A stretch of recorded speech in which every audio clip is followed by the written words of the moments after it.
Good evening. Welcome to Two Loco Radio. I'm your host, Ray Ray. Alongside me, the beautiful Chrissy D. And I am Tempo with a T. And beside me, it is Snow. Say hi, Snow. Hi. We'll make her talk yet. I swear we will. It's going to take some Jaeger, but we might be able to do it. Might as well give it a shot. Let her keep hanging out with Chrissy D. She'll be talking in no time. Trust me. I swear in another year you're going to hear Snow and be like, all right, give me the fucking mic already. Tempo, shut up. You talk too much. Give me that thing. Go sit in the corner. Here's a coloring book with no lines. Have fun. Yeah. All right. I'm going to beat you with that mic. Give me it. All right. Anyway, due to popular demand, considering brought up a bunch of things, and what I noticed most what people liked was the Censored. So it returns tonight. This is a show where we just go nuts. We talk about world news, local news, our news, all kinds of fucking news, and some crazy shit as well. Nothing is off limits, and it doesn't matter. I'm going to have a great time tonight, Ray Ray. Now, here we go. Oh, man. Do not shoot the messengers. We're only a radio show. Never. Oh, man. What do you want to start off with, Ray? All right. Before we get started, though, I need to let everyone know Brad Austin will be at the Preservation Pub Friday night. I believe it's 6:30. I know he's it's 8:30. I do apologize. Before that, he is going to be at Market Square. I believe it's 6:30. Market Square. Okay. Out in Knoxville, Tennessee. If you never heard Brad Austin before we get on the show, we're going to play a song. It's called I Am a Miracle. Enjoy.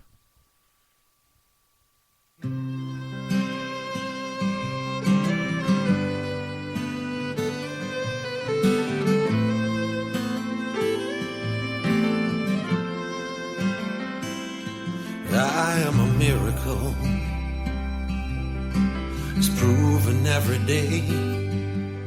All the things I thought to find me, your love has washed away. I am a miracle. This child you know so well, you reached your hand down through the fill. You snatched me out of hell. I am a miracle.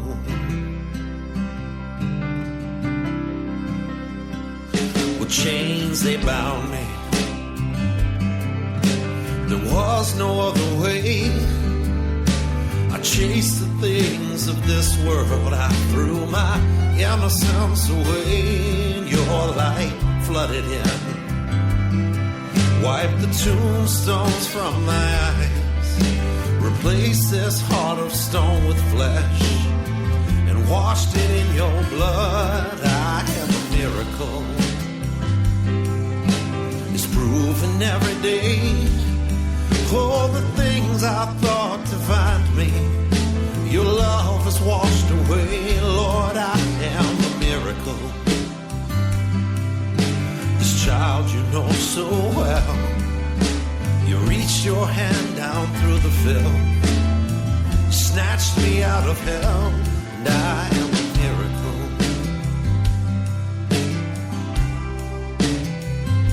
My heart was vacant till your spirit gave it life. The shame I thought I wore so well surrendered to the light. Sweet restoration, you pour your blessings out on me. You gave this slave a purpose and you finally set him free. Oh, I am a miracle. Oh, it's proven every day. All these things I thought defined me, your love has washed away. Lord, I am a miracle. This child you know so well,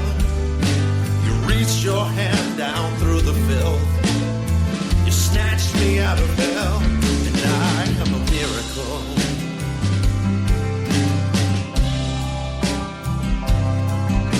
The God of second chances is stepping in to dry. He gave his life to know me, so now I give him mine. All right, well, that was Brad Austin with I Am a Miracle. That will be, he will be at the Preservation Pub, I believe it's like 8:30. If I'm wrong, I will apologize tomorrow. I'll get the exact time and everything. And before that, he's over at on Market Square up in Knoxville, Tennessee. If you're around the area, make sure you stop in and whatnot, and especially since you can have a beer. That's awesome. Beer is always good. And Ray, I got something really proud to say tonight. We usually do the musical chair thing, and I actually landed in my seat this time. All right, there you go. Yeah, apparently I haven't had too much yet. Yeah, I lost like 4 times in a row at 3 a.m. So. Oh, man. All right, now on to Censored, where nothing is off limits. Literally, nothing. Like I said, we're going to have fun tonight. This is, this is not a show we're going to do every day because the material in it may be not for the faint of heart. And it may push a couple boundaries, but... Hey, we're Too Local Radio. We push every boundary. That's what I'm talking about. We don't give a fuck. That's what I'm talking about. This is, and before we go into detail, about what we're going to talk about, like I told you before, when I was in the military there, we did a little internet radio show like this as well. It got shut down and everything. But they were so scared to talk about, like, just general stuff that was, like, in the newspaper or on the news or... like, the terrorist attacks that were on TV, but they want to, like, release, like, actual personal information. That shit just didn't make any sense to me. In one way it doesn't, but in another way it is because they're property of the government at that time. Yeah, that's true, too, but, I mean, it's not, yeah, I guess you could look at it that way, but... Yeah, they had a tramp stamp. Hey, I had a tramp stamp. From Uncle Sam.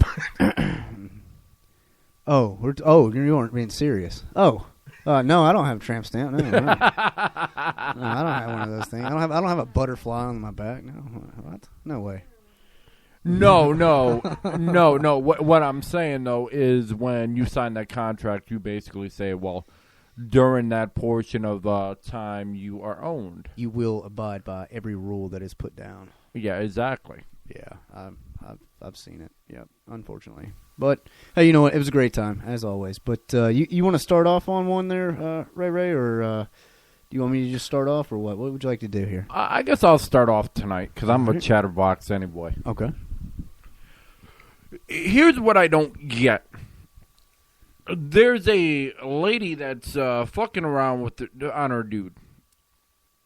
And, it's bad enough that she's fucking around on her, her dude or her man, okay? But she decides to fuck with her man's best fucking friend. It's kind of shitty on both ends, though. Yeah, exactly. And the crazy thing about it is, okay, so she's doing it behind, her old man's back, and her old man finds out. And then she wants, a tattoo. And this story was submitted by our dear friend Magical Eyes. Okay. Out in Texas. Up on the social networks. But anyway. Yeah, so she wants a tattoo. And she wants it of some, nylon temple or some shit like that. Some crazy name. Something bizarre. Yeah, exactly. And instead he makes, it looks like a pile of shit with flies on top, all over her back. I mean, it's a whole back piece, and I understand that's fucked up. Like a turd. Like I mean. Yeah. Okay. Oh wow. It's like a fucking huge turd. But it's not like just like a normal turd. It's like a fucking chocolate fucking cone turd. like one of those frosty turds, you know? It's like a frosty turd with what could look like birds, but it was a shitty job. I'm just waiting on my sprinkles. And it looks like there's a fire coming from it too. Oh my god. So it's a fiery frosty turd. Yeah. Oh my god. So anyway, you know, they ended up breaking up, and now the bitch, in my eyes, she's a bitch. I mean, if you're gonna cheat, that's one thing, but if you're gonna cheat on fucking with dude's fucking friend, really? That's beyond fucking belief. That's fucking beyond belief. Oh man. Tempo's looking at it as we speak. Holy shit. That is a turd. It's like a magical mountain turd. Like Harry Potter, the next movie is going to be looking for that turd, I swear. Holy shit. Wow. And here's the deal though. All right, I'm gonna hire this so everybody can be heard. That's what I'm gonna do. Until our broke asses can afford more mics. And it's coming. It's coming. Can you hear me now? Can you hear me? Yes, I can hear you. Okay. All right. So anyway, yeah, it's gonna be funny once we put one by Snow. She the whole time she's gonna be like, wait till she farts. That'd be the best part. That'd be a shitty situation. Will you guys leave poor Snow alone? No, it's okay. Stop messing with her. Oh God, I was kidding. Go ahead. What were you saying? All right, let me lower this down a little bit so it's like not too fucked up. All right, so anyway, all right, she's got a turd on her back, as you can tell. I pretty much did a good detail. That was a very good detail. Magical mountain turd. I mean, it's a frosty magical mountain turd. No sprinkles. Jeez. Okay. With the little fire coming from it and something that looks like birds. Yeah, that definitely describes it. That does describe Chrissy it. D said it the best. How'd you say it? I said it looks like a hot piece of turd that just came out of their ass. Like they just got done shitting it out. Steamy. But anyway, so now they break up. And now she's trying to sue him for $100,000. I'm sorry, $100,000. $100,000 over. I understand that it's a bad tattoo. Over a shitty tattoo? Come on, you don't do that. Yeah. You deserve it. That's what you get. Oh man. You want to be a whore? That's what you get. According to Chrissy D, you're a whore, and that's what you get. And a shitty tattoo to go with it. Yeah. You know, I guess she got some shit stains on her back. Permanent. Some permanent shit stains. They're not going nowhere. That's going to be one hell of a cover-up if someone does that. Like, what are you going to do, put a diaper over it? No. Can't do that shit. But, I mean, honestly, a cover-up is going to cost, what, $1,000, $2,000, something like that? Somewhere around there, yeah. Where does the fucking other $98,000 come from? Probably because... pain and suffering? Yeah, exactly. Mentally, I'm scarred. I'm scarred. All right. If you got pain and suffering, you know what you do? You put a fucking shirt on, you fucking whore. That's all you got to do. Yeah, that's it. That's it. That's all you got to do. And don't tell anybody. Nobody. But God, this is my top 10 score. I'm fucking the shit lady. And if you try to sue us for $100,000, I'll laugh at you. Yeah. I don't have a pot to piss in, so good luck with that. 100,000. I tell you what. You better start collecting now. You might, maybe, possibly get it when my grandkids are born. Get out of here. Anyhow. Piss on you. Still, yeah, that's right. Tempo said piss on you. You've already been shit on, so let Tempo piss on you. Yeah. Oh God, good point. Yeah, never mind. Well, normally this is the time where I'd say it's better. It's better. Pissed off than pissed on. That's not what I'm trying to say, but you can go ahead and say it, Miss Loudmouth in the back. It's better to be pissed off than pissed on. Somebody must have pissed in your Cheerios. If anyone doesn't know that story, I actually had a girlfriend one time. I said that to her, and right after it, her dog pissed on her. Died laughing. Oh my God. Probably deserved it too. I'll be another whore bag. So, I don't even know.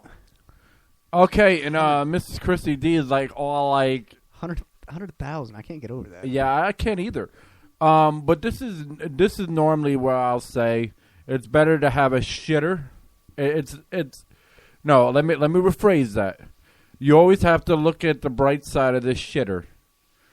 It's better to have the shitter than use the floor. But in this case, she was the floor. she is the floor. She's a floor whore.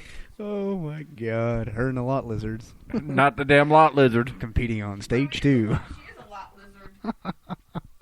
Oh man, and you were just talking about crazy lawsuits and everything, and piss came up. Talking about the dog pissed on your ex-girlfriend's leg there. But I was actually reading. There's a guy, and he's actually from Tucson, Arizona. Oh, hold on. Before you go to that. Okay, so next time that she messes with the friend, right? Okay. And she tries to ride him bareback. Ooh. Is that a shit fucker? Guess so.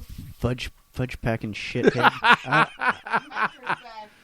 All right. I don't know. Back whore. If you use a condom, I guess you can consider it like a shit brownie. I don't know. Wow.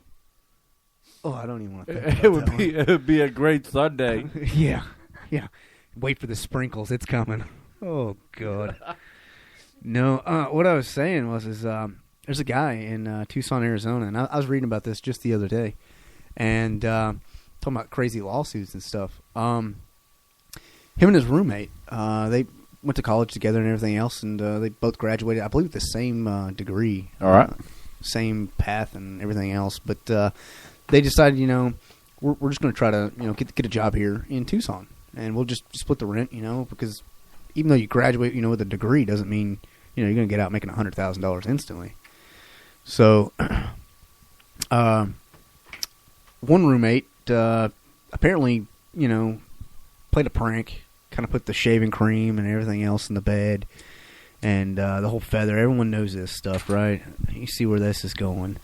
Well, the guy that got the shaving cream and feather and everything, he smacked his face. He decided he was going to get him back. He's going to get him back, and he's going to get him back real good.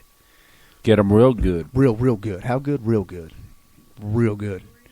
But he actually waited till his roommate left to go out for a job interview. And he noticed that his roommate always drinks coffee, and he does not. Always drinks coffee. Gets up in the morning, brews the coffee, goes on from there his whole day. They're sure not getting it from these Dunkin' Donuts. No. And the thing is as his roommate goes out, like I said, he's been paying attention to him, jotting notes. He said, okay. Well, roommate came in, he said, well, that one didn't go so good, but they told me that they're going to reference me to a different department, and I have that interview in the morning. Well, the issue is that's what the guy needed to know. So he went at night, when his roommate was asleep, went and actually pissed in his coffee, his coffee pot. And when if you make coffee, you put your coffee beans in and everything else.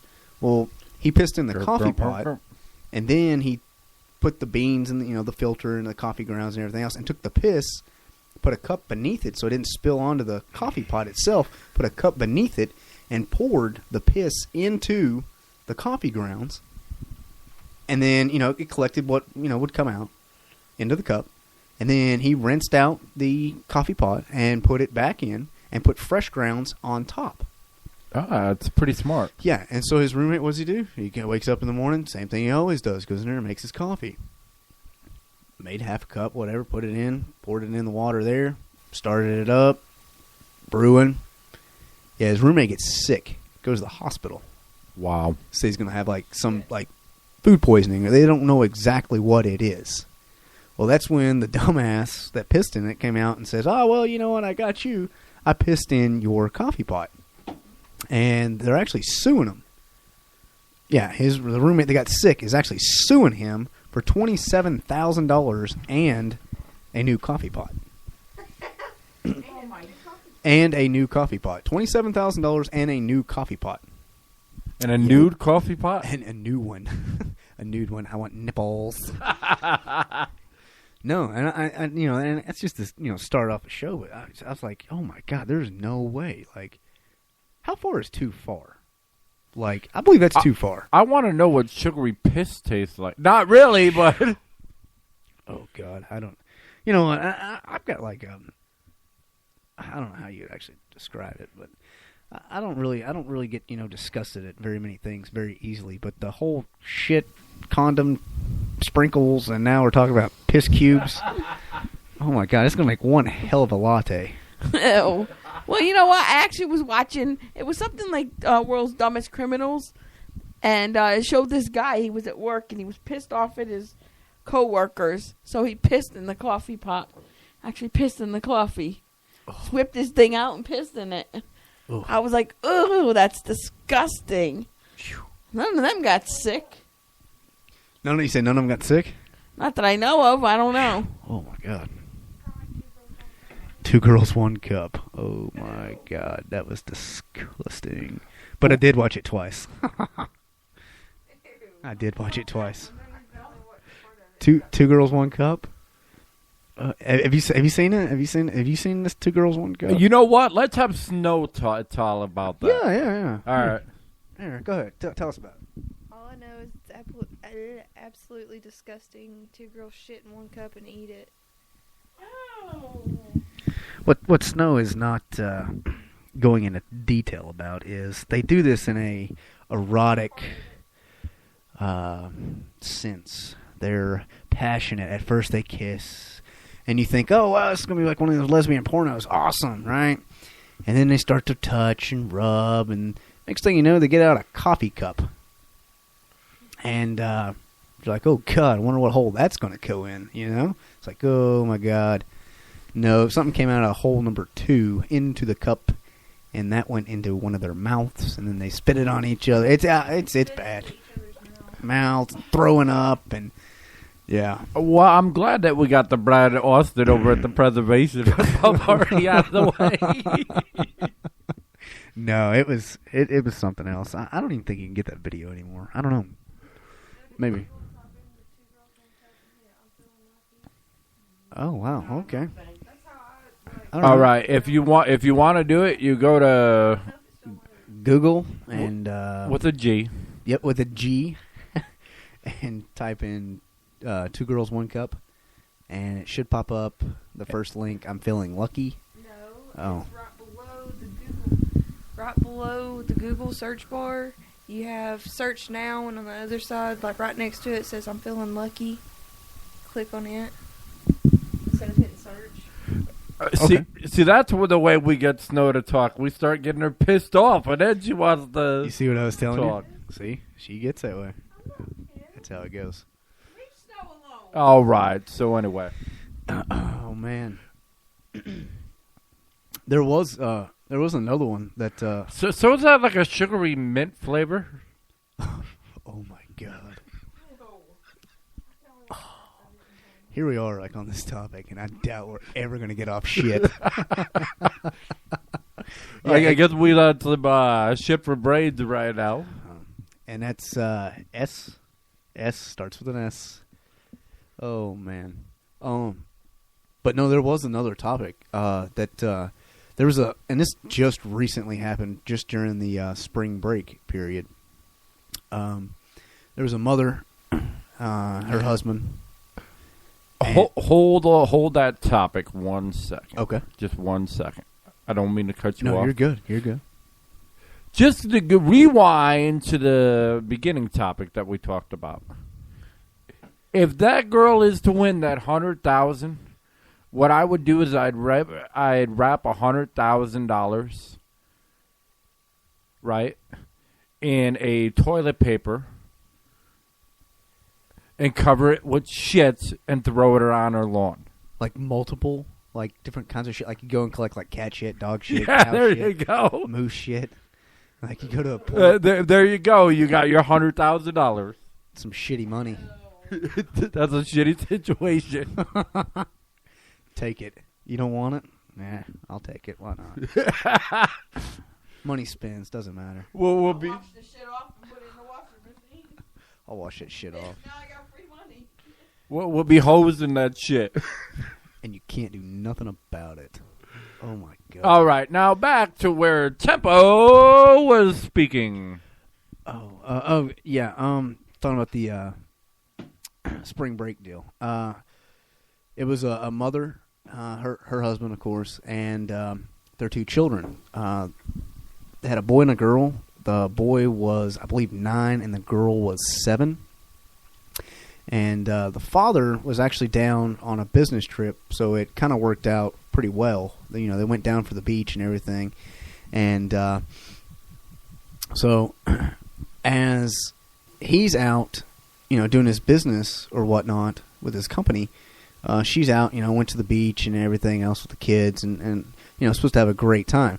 Well, she was actually getting really drunk at the beach in a bar. And watching her kids, though, I mean, that's a good thing, you know, in case, I don't know, a damn sand monster or something, shark comes up on her. But anyways, so it's time, you know, the sun's going down, it's time to go. Why not? So she's drunk, put your kids in the car. So she's driving down. Vroom, vroom. Yeah, and she actually travels like 2 cities, right, before any issues come up. And the report says that she actually kicks her son out of the vehicle, stops at a red light, kicks her son out of the vehicle because she thinks that the tom-tom is her son talking, and she's trying to get back to the hotel. Believe it or not, I believe that story. My mother, who's, you know, sick in the head, she can't help it. She thought I was a demon one time in the middle of a rainstorm and just kicked my ass out. So I believe that, believe it or not. Wow. No, but the thing is like, it's Florida, and the thing is she takes the kid's shoes, puts them out on the pavement barefoot, and tells him he can walk, and drives off. Wow. Well, How old is this kid? 9 years old, and the girl is 7. Yeah, And if they're not in a major city, he ain't catching a bus. yeah. And well, then it's yeah. I don't know if he has money for it, but and the thing is she pulls into a shopping center and actually sends her 7-year-old girl into. I don't know what the store was. It may be like a Bilo or a Kroger or whatever it may have been to get beer. Like, yeah, she didn't want to get a PI. And this is a police report. This is what she told the police. Her 7-year-old to go get beer. Get beer, yeah. So she dropped her 9-year-old off at a stoplight. Because he was a tom-tom. Because he was a tom-tom, not telling her the right directions. Took his shoes. And then pulls into a shopping center and tells her 7-year-old daughter to go into this store and get beer. Wow. And This bitch lost custody of her kids. oh, she's in some deep shit. Yeah, here we are, that shit again. But no, she's in some deep shit. The boy, you know, was actually picked up, and the boy told him, you know, where the hotel was, and they actually dropped him off the hotel. And, of course, they called the cops, you know. Hey, we just found this kid walking barefoot, 85 degrees outside. And the police came, you know, and did a report with the child, and they got a hold of the father and everything else. And the mother is actually pulling in to the hotel and sees the cops. So she tells the girl, get out now. And, like, they're moving. And she, like, opens the door and pushes her. Wow. So now you got, like, neglect on, what, 3 degrees? Yep. And that's like, oh, my God. a PI, you got a DUI, abandonment. I mean, on one child, the risk of injury to another. Because you got risk of injury to a minor, actually on both counts. she's in some deep Because shit. it's 85 degrees and this child's out there with no shoes on. Barefoot. Yep. Barefoot, yeah. That's risk of injury to a minor. Yeah. And the thing is the report states that the father didn't know anything about it. And, I mean, I could believe that. You know, He probably didn't. He probably worked a lot. I mean, yeah. And so no charges are going to be filed against the father. But the mother is in jail without bond. And they're already talking about what length of prison sentence she's going to get. Good. Hope it's nice and long. There was a lady in Arizona that got high and left her baby that's still in like the baby carrier on top of the car and drove like miles and miles until the baby fell off. All she got was probation though. Oh my God. I thought that was some bullshit. That is bullshit. I actually babysat for a woman who was Thai. She was a really mean woman. She used to beat the living shit out of her kids. And after watching this for a long time, I got tired of it. And I was about probably maybe 14, 15, maybe a little younger than that. Finally, she went to grab her. She had her younger son, who was maybe 1 or 2. No, he wasn't even 2. He was 1. And she said, "If you pull my hair one more time," she held the kid's hand, held her hand, a pair of scissors in the other hand, and said, "I'm going to cut your fingers off." I grabbed that baby out of her arm so fast, I jumped up off that chair, grabbed that baby, and pushed that bitch on the floor and said, "Bitch, you ever touch this kid, I swear to God, I will kill you." with those scissors. She threw me out of the house, and that's okay, because when the father came home, I told him he had no idea what was going on. Oh my God. But he knew this woman abused these children. He stayed with her. The dude was a doctor. He was like a brain surgeon. Jeez. From Thailand. That's crazy. Yeah. Free surgery. Nah, there'd be nothing there to retouch, because by the time I got done with her, I'd slice them fingers up so small they wouldn't be able to go back attached to her. And I'd shove them up her ass. Trust me, I hate that woman still to this day. Oh, God. And there's the real Chrissy D. Well, I don't like a child. Autographs are only $5, $7 if in person. There you go. Yeah. Leave your thoughts at the door because she's going to whoop your ass. Quicker than you can blink. Oh, man. Yeah. All right. Well, on that note, we're going to play some nice, happy music, and we'll be right back on Censored Returns.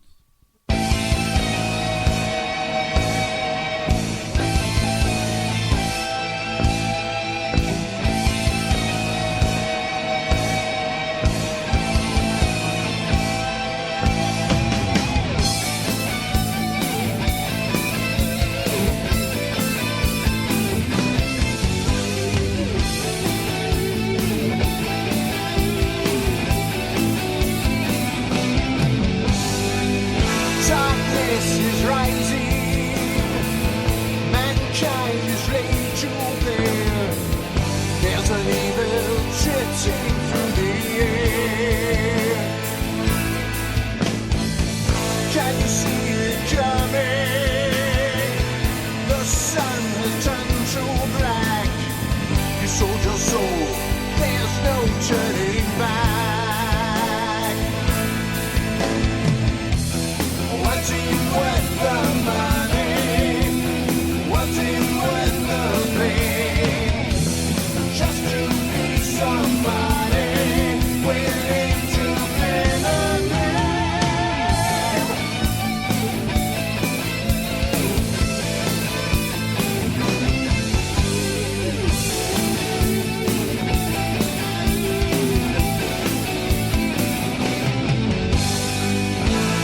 Life is wasted.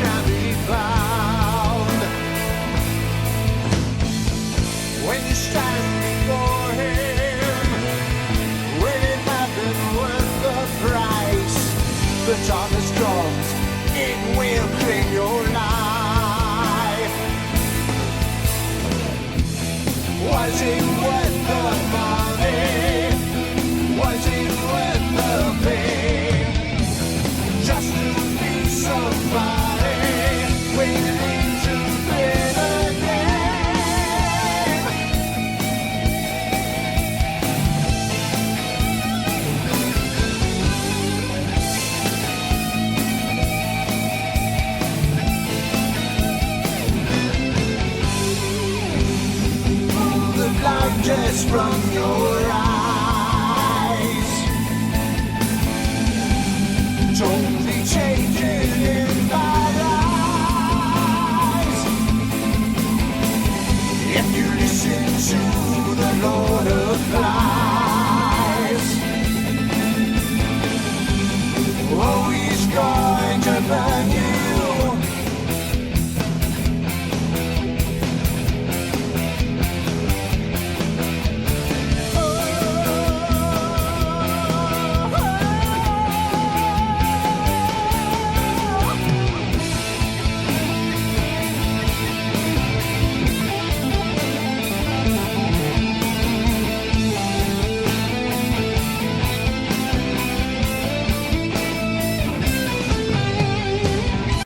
All right, that was the happy music, Darkness Rising. And that is from Upsilon. Upsilon. If I mispronounced your name and you're listening, I do apologize. They are a metal band out of Orlando, Florida. Oh, wow. That's pretty cool. Very talented. Wow.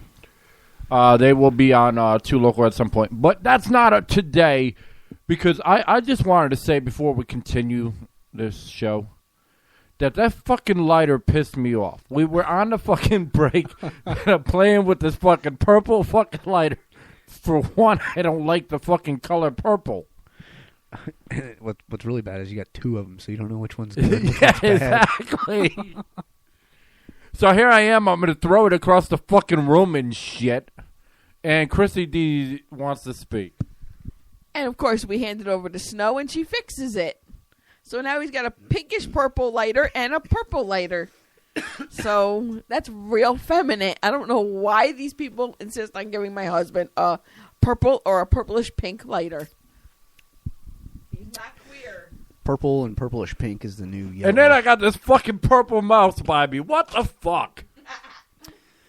I love you, you love me. All right, now that's the real Ray Ray.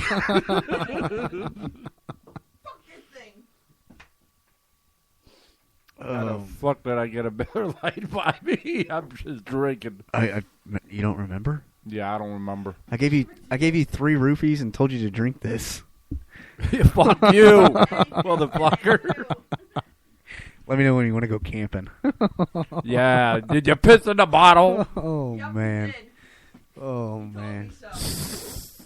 The fuck? Gave it away. Hey, Sorry. That's some true PBR. yeah. Oh, God. Go for it. I'll tell you one thing. When you all were talking about the pissing in the fucking coffee cup and the coffee pot and shit, I was thinking of fucking Hurricane. Oh, yeah. That shit tastes like fucking piss. I had a swig of it, and I'm like, There's a reason they call it Hurricane. Because you will create your own hurricane out of your mouth. yeah, rocks it like a fucking hurricane. No, I wasn't a hurricane. It was a Colt 45. By the way, we still have that moonshine if we get ours. That's good stuff. You gotta be really careful with it, though. That's That shit keeps on giving me a headache for some reason. Oh, man, it makes me feel good. you got to be really, really careful with that. And you know what? I'm gonna have to get some apple pie. You know, you can drink that stuff straight. I mean, it's like amazing. All right, but now we're back to more stories by Tempo. Okay, put me on the spot. All right, here we go. Here, let me tell you about on the way over here to the studio. Okay, I can't stop thinking. I know we're talking about these stories, you know, and that we've read about, and this crazy shit that's going on, but this is really just blows my fucking mind. So we still go to this same franchise that's known for fries. Okay, they got a big M. Anyways, Can you give it away anymore? yeah. I mean, you want a double burger or a single? What do you want? No. The thing is we go through the drive-thru, okay, and the inside is still open. Okay, go through the drive-thru, and they take our order really quick. and there's 2 cars in front of us. They tell us go to the second window. Okay, no big deal. So we're sitting there probably a good 2-3 minutes, and I'm like, getting kind of impatient. Like, what the fuck is taking so long? What do they do? Order everything? I mean, everyone does this. But as we're sitting there, I noticed that the lady working the window actually hands like this piece of paper out the window, like a pamphlet is what it looks like at first. Like, it's huge. Like, I don't know what it was at first. And then the guy in the car asked for a pen. And I'm putting them together. I'm like, wait a minute. No way. And I look at Snow, and I was like, Snow, I think he's going to fill out an application. This can't be happening. And she just looks at me, and the thing is the lady at the window is leaning out of the window, like halfway in this guy's car. Like, they're like, I don't know, tonguing it down, like tongue wrestling and lip locking, and, oh no, don't put your real phone number. They'll find out who you really are. Yeah. And the thing is I'm telling you, this is ridiculous. I mean, they go through, okay, the whole process. And as the guy hands the application back, she closes the window and opens the window again, and it goes right back out there and kind of sticks her head out. It's like, I'm going to need my pen. And he hands the pen to the lady. I'm like, oh, God, I know I'm not seeing shit. I know I'm not exaggerating. This guy's filling out a fucking application. In a drive-through.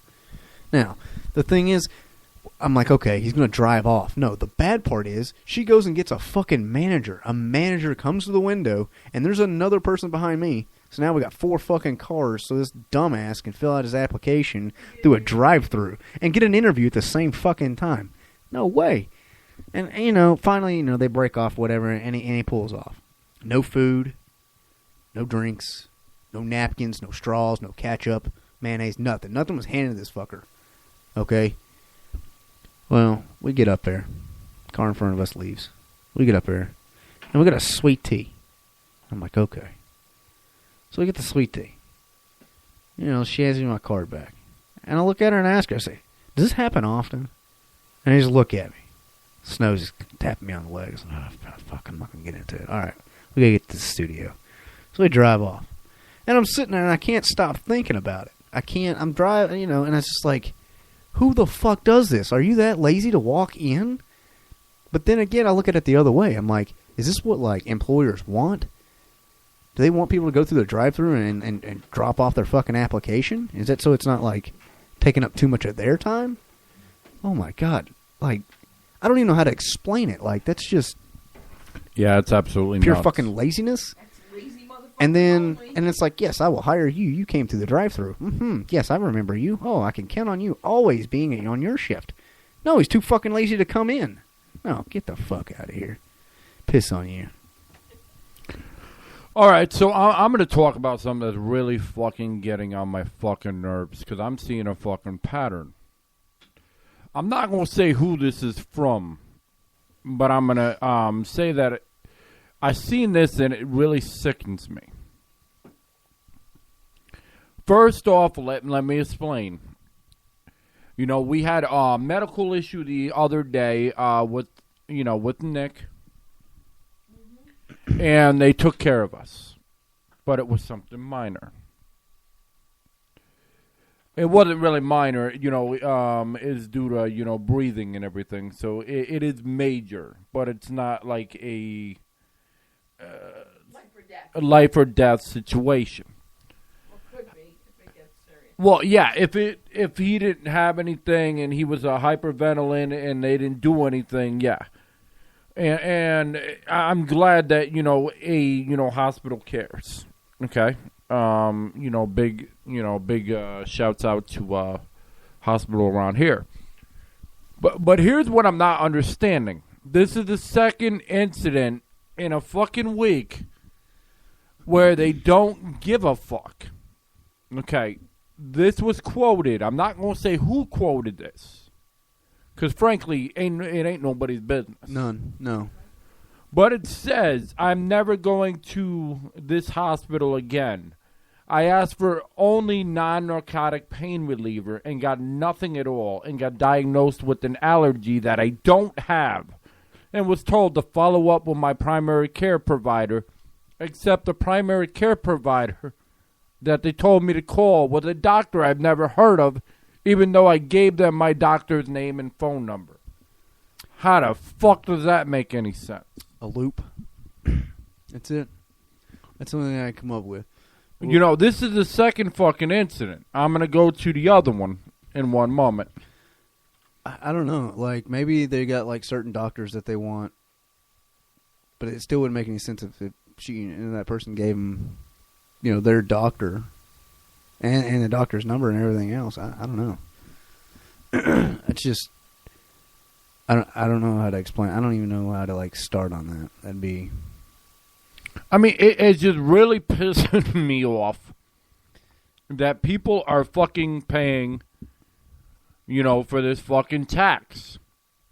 Okay? And they're not getting fucking proper health care. And the doctors don't give a fuck. It did no fucking difference.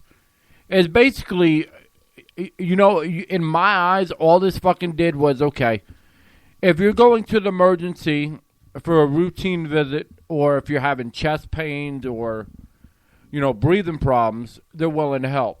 Right. If it's anything else, any surgery or anything, it's based on how much you fucking spend. Yeah. Yeah. How much you put in. So if you're in a job that, you know, tries to, you know, give people a discount by having cheaper health care, that's exactly what you get. Shit. Yeah, a cheaper form of healthcare. Yeah, as far as when you go to the doctor, you know, you're not getting Tylenol. You may get the off-brand of Tylenol in just a sense. I don't know. I don't understand how you. I don't even know if I need to even get into this topic because it really. First of all, the tax. Okay. Talking about pushing healthcare, it's cost billions to Americans. Billions. Very true.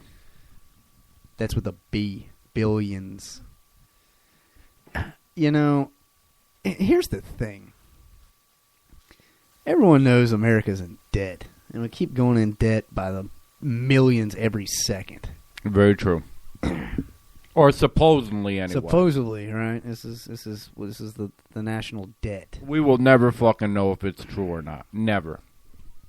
My question is if we're in so much debt and keep going in debt, why do we pay our senators and our representatives so much fucking money? Why do we do that? Well, and I've talked on this subject before. Why do we give them SUVs that don't get good gas mileage?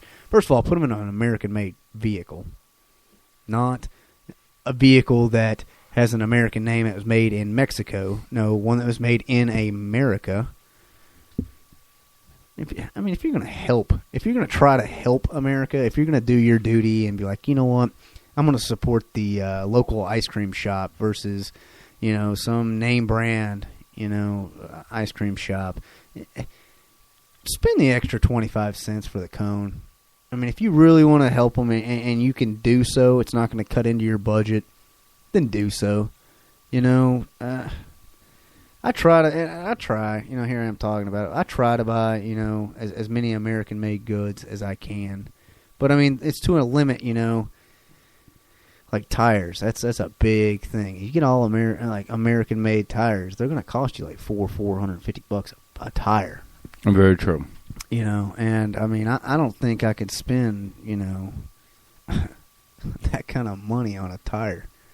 But I do what I can, you know, and the whole debt thing, I don't really see that as. And we're always sending money to other countries, and that, you know, they're passing the bill.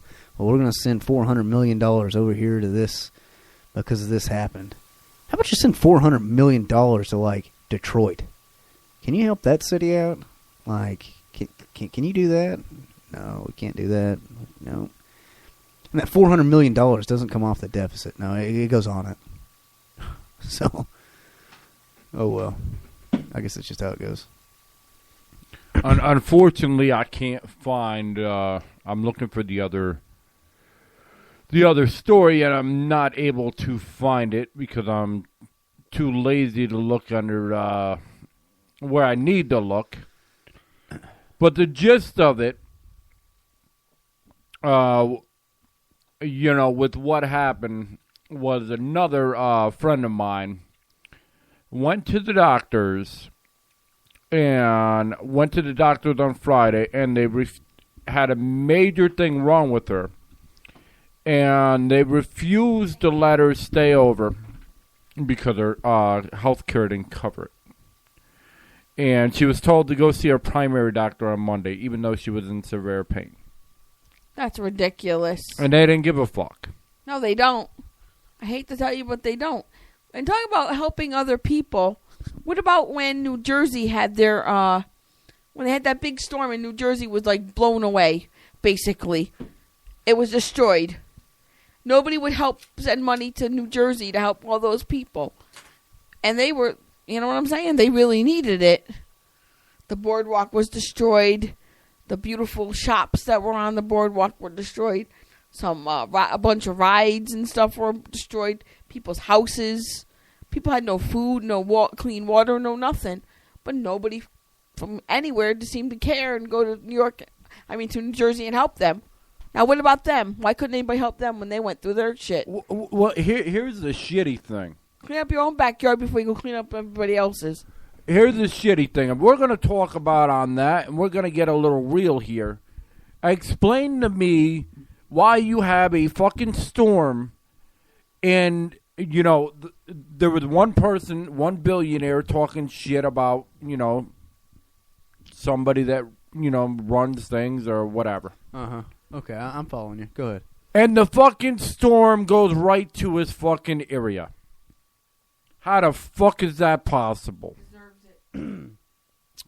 Bad location is probably what it was blamed for. As a bad location. It was just a bad spot. The thing is But here's the deal. I'm not going to cut you off. Go ahead. No, go ahead. I am going to cut you off. Go ahead. Because I worked for this company. I'm not going to say what company. It's none of nobody's fucking business. No disrespect. All right, but I dealt with the fucking no gas in fucking New York. We literally had to tell fucking people, because I work for a transportation company.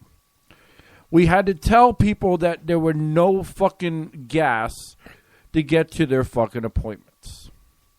Okay. You don't even know the feeling when you have to tell 400 fucking people in a row that, I'm sorry, we can't get you to your appointments regardless of what they were doing, because they only could book, each fucking company could only book like 5 or 6 fucking rides when they have 1,000 fucking people. Yeah. These people were angry, pissed off, frustrated, and I couldn't even get mad at them because they're right. You're damn right. I mean, they had a reason to be. I mean, it's. Oh man.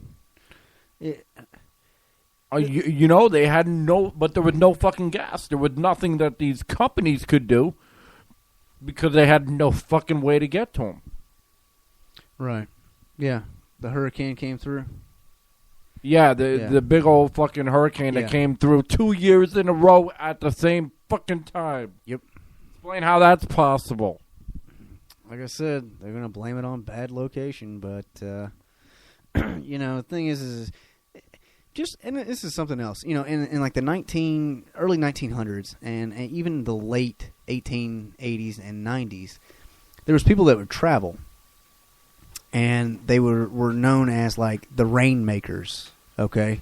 And, they would gather in these towns and sell these, I don't know if you'd call them potions, but just contraptions, basically. and they'd sell them for like 25 cents, 50 cents, whatever it is. And, just think about the drones will soon be able to drop them. Yeah. Yeah. I don't see that shit I really don't. I don't see drones. There's no way. I mean, there's no way. If we have an issue with, like, planes running into each other, let's talk about millions of drones flying around New York City. It's a bird. It's a plane. It's a fucking drone. Hey, you know what? Talking about that, about the whole collision of drones, we should start like an insurance company that'll cover those. Yeah, and charge like a shit ton for coverage on each drone. So if a drone decides to fire on somebody one day, whether somebody reprograms it or whatever have you, would that be considered a act of terror or a war on terror, or is that just a malfunction? They'll probably classify it as a malfunction. No shit, I'm not kidding. The thing is if this drone thing, and everyone's talking about it, if this drone thing is real and it actually takes off, as soon as someone gets their hands on one of these things and learns how it's programmed, and they study this and they say, okay, this is how we can reprogram it by sending a signal. Yeah, they don't even have to leave their fucking house. No. They can do it from their home. Right there. Hey, you ordered it from Amazon. You ordered it from Google. Right there on your computer. Well, this is what time it's going to be there. Look for this number on the package. Yeah. No. If you can get it there and you actually manage to place hands on it and to where it doesn't go anywhere, and you dissect it in a sense, and you see how this thing works, how it's programmed, what GPS it's running, you can discover a software that will interact with other ones. It almost said a military term, but it'll distract the other ones, and that'd be a big issue, huge issue. Exactly. You never know. It could go back to Amazon and like blow up Amazon, or or the whatever plane or whatever picks it up. You never know what kind of crazy shit people could do to it. Yeah. I mean, you never know. I think as far as like people that live like on the top of the mountains or like in the Alps or something like that, okay, yeah, that's great and all, but if you're talking about dropping it off here at the studio, I'd rather like the UPS guy come on through. Yeah, exactly. Because at least someone's knocking at my door, and I'm not just gonna, we're not gonna have like a package just drop down. And, yeah, it goes through freaky. Goes through the studio window over here, and oh, come hit somebody on. in the head or something. Yeah, no. Yeah. I mean, that would be kind of crazy. I mean, you never know. Or you don't know if something could happen, and a drone could go nuts and just come up and start shooting at people. All of a sudden these guns start coming out of the hands or whatever. You never know. And some crazy shit could happen. People can reprogram them. Yeah, and they can. But the thing is, I mean, as far as these drones that are going to be delivering, I don't believe they're going to be programmed for weapons. I believe they would be programmed for. Yeah, that's the thing. I want to know. I want to know this. Not saying that I would, as I'm rolling my eyes. Stop doing that. If I were to see, and not report somebody, but if I were to see drones, with packages falling from the sky, and people acting like they're, ducks or clay shooting, and laugh my ass off, am I considered a terrorist because I didn't report it? You would definitely be considered an accomplice. I would start there. I would also start with the same thing as if you open a package, it doesn't belong to you. Well, as of 2017, I might be considered an illegal alien, even though I was born in the United States. Oh yeah, talking about your ID there. Oh yeah, yeah. I don't know. And the thing is, like we were talking about, before on other shows, is technology. It just keeps improving and improving and improving and improving. But where is the line, and where is this war on terror? There's got to be some kind of line. I don't see a line. That's the thing.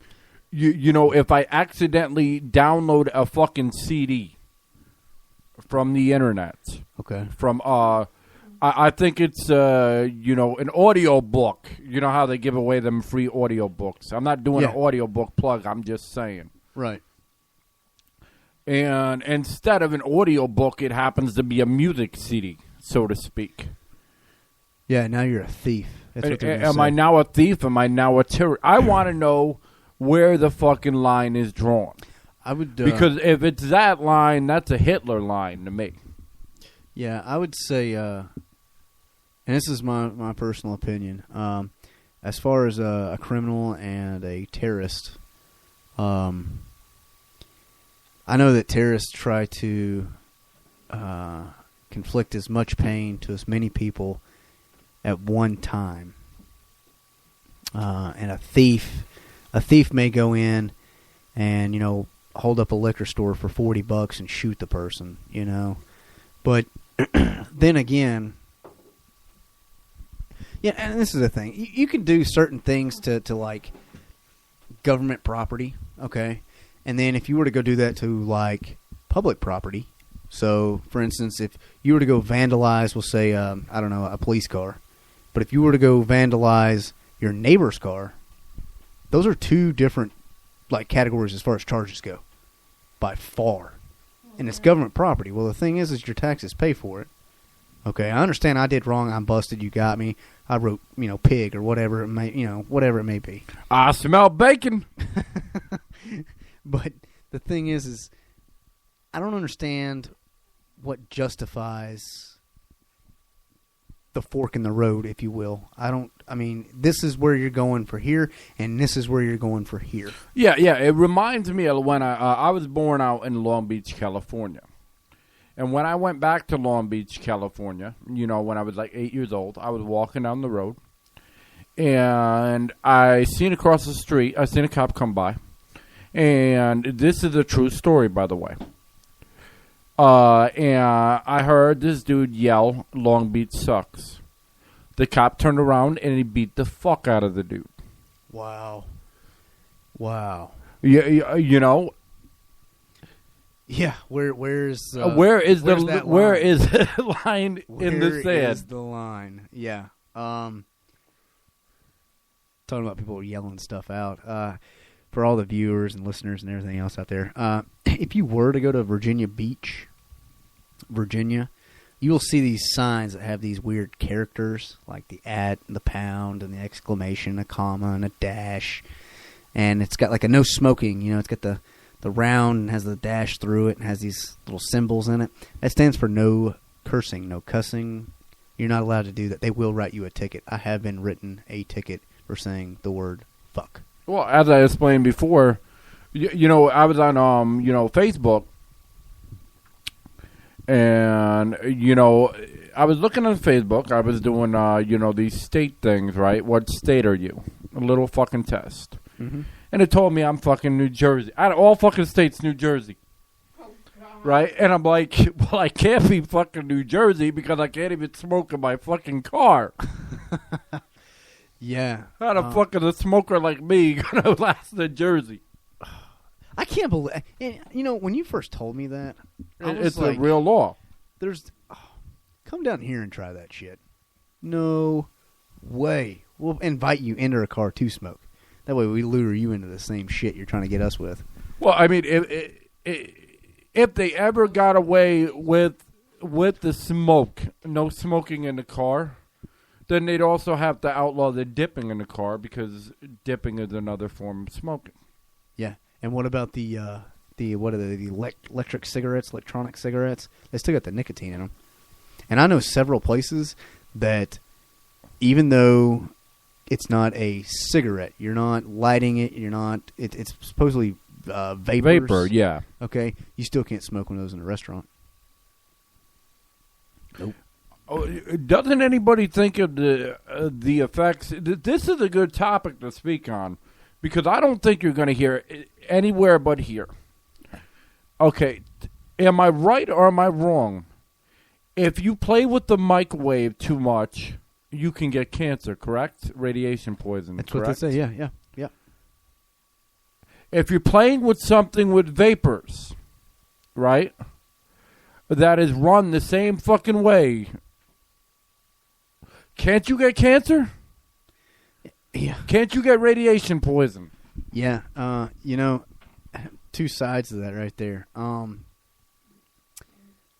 The thing is I was actually talking to Snow about this, maybe a week ago. And see, great minds think alike. And we went into this discussion talking about, these electronic cigarettes, first of all, the way they work, okay. Even if you go and excuse me, if you go and you get the flavors, now they got at these shops. You go in there and you mix your flavors if you want. The thing is there's a valve. When you inhale, there's a valve that hits a circuit connector, and which actually heats up a battery, which is like turning on the microwave. Exactly. So my discussion was, and the issue that I had when I was talking to Snow about was, what happens if they inhale too much, the battery gets too hot? What if a chain smoker, okay, and the battery starts to corrode or leak? I'll tell you what happened. It will blow up in somebody's face like it's already proven it can. It's like if you're playing with a battery with the car, and you put the fucking, battery cables, and you put them on fucking raw, what happens? They fucking start sparking. It'll go everywhere. Yeah. Yeah. And that's it. But another thing is, everyone's trying to do this, right? I mean, I smoke, but I'm not switching to the e-cigarette or any of that shit. But the thing is which one's more dangerous? Okay, and you see the commercials all the time. They say, there's like 10,000 different chemicals or whatever it may be in a cigarette. Very true. Okay, there's wood glue, right? There's wood glue, so that way it's called a Safe Light cigarette. If I'm not mistaken, it's on the bottom of the box. Yeah, a lot of Marlboros have wood chips in them. Newports have fiberglass. That's just proven fact. Yeah, and you hear about this stuff all the time, right? But the thing is you're still doing the nicotine. So are you actually not being... are you actually breaking the cycle of addiction? Because the chemicals aren't addicting. It's the nicotine. So if you're smoking this electronic vapor cigarette that has the nicotine in it... So it's got straight nicotine. So which one... I mean, what are you straight nicotine by itself will kill you. Are you telling me that I'm going to stop smoking now? Because I'm getting a larger dose? Yeah, get away from, as Snow said, get away from the chemicals. Oh, hold on. Go ahead. Why don't you tell everyone what you just said? A lot of people do it just to try to get away from all the other chemicals. They just want the nicotine off of it to try to be quote unquote healthier, which doesn't work. Can you say it a little closer? Healthier. Healthier? What? Healthier, yeah. No, and another thing is they also a big selling point. A big selling scheme, I will call it, is you don't have that smell on you anymore. You don't have that smoke smell. You do have a distinct smell with you. Like, everyone knows what the pot smells like, and everyone knows what a cigarette smells like. Well, people always say, people that always say, and here, the phones are going to be ringing off the hook when I say this. We'll take go ahead. Well, whatever. Let's go. Let's hear it. People always say that pot doesn't kill anybody or there's no dangers in pot. In one sense, that's true. But if it is true, which I don't know if it is, that one joint equals 10 cigarettes, well, what's the effect of the cigarette? I think, and I've actually had a minor discussion, the same thing you're talking about right now. This is what I've came up with. Okay, the cigarette you inhale, it's your lungs, right? Your esophagus, your mouth. Well, it's the same thing as far as with the marijuana. Exactly.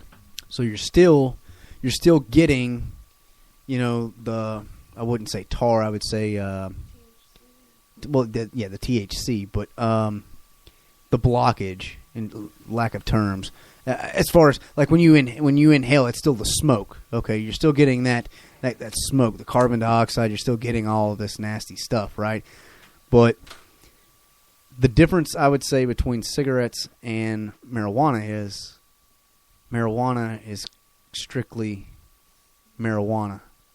I mean, it's grown. There's no wood glue or wood chips or any of that. But as far as which one's better for you, I don't think either one's better than the other one. Really, I don't think. Here's the deal. If cigarettes and marijuana are the same, now listen, I'll say this again. If cigarettes and marijuana are the same, now I feel like a fucking preacher. Amen. Go ahead. Explain to me why you can smoke a cigarette and drink beer or drink vodka or any kind of liquor and you're fine. But if you have too much weed and you drink heavily, you're going to fucking puke. Yeah. Or Snow was right. She said, or you're really going to wig out bad. I believe, as far as those two, why that happens, and this is just, Dr. Tempo here talking, I guess, but... Preach on, Dr. Tempo! Yeah. I believe it's cigarette. It has the nicotine in it, and I've noticed this when you first wake up and that first cigarette, it's the best cigarette of the day. It is. It just, you get a little buzz off of it, and the rest of them you're trying to catch up, right? Well, with marijuana, you hit it, you're, whoa, and it wears off. And then the next time maybe you'll hit the same, you may have to hit a little more. But when you mix the alcohol and the cigarette, they're two different mind states. But, because, when you smoke your cigarette, Okay. you're not getting an actual mind alternating substance. Okay. Marijuana will. That makes sense. Marijuana is. And alcohol, as we all know, when we drink the good cold drink, we come up with some great shit and do some dumb stuff. Very true. But so they're two different mind altering substances is what I've came up with. I don't know, and the thing is, I don't know if I'd smoke, and drink at the same time. I have, and I puke. Yeah, I don't think heavily. And I could drink. I'll tell you one thing. I can be fucked up as they come, and I don't give a shit what people say. And 9 out of 10 times, I'll drink like a bunch of water and just relax for an hour, and I'll be fine, and I could sober up. Okay? However, if I tried that, which I have, believe it or not, back when I was a kid years ago. And this could be bullshit. Maybe I haven't. You can't prove it. So don't bring me to court over it. But anyway. Come find me. Exactly.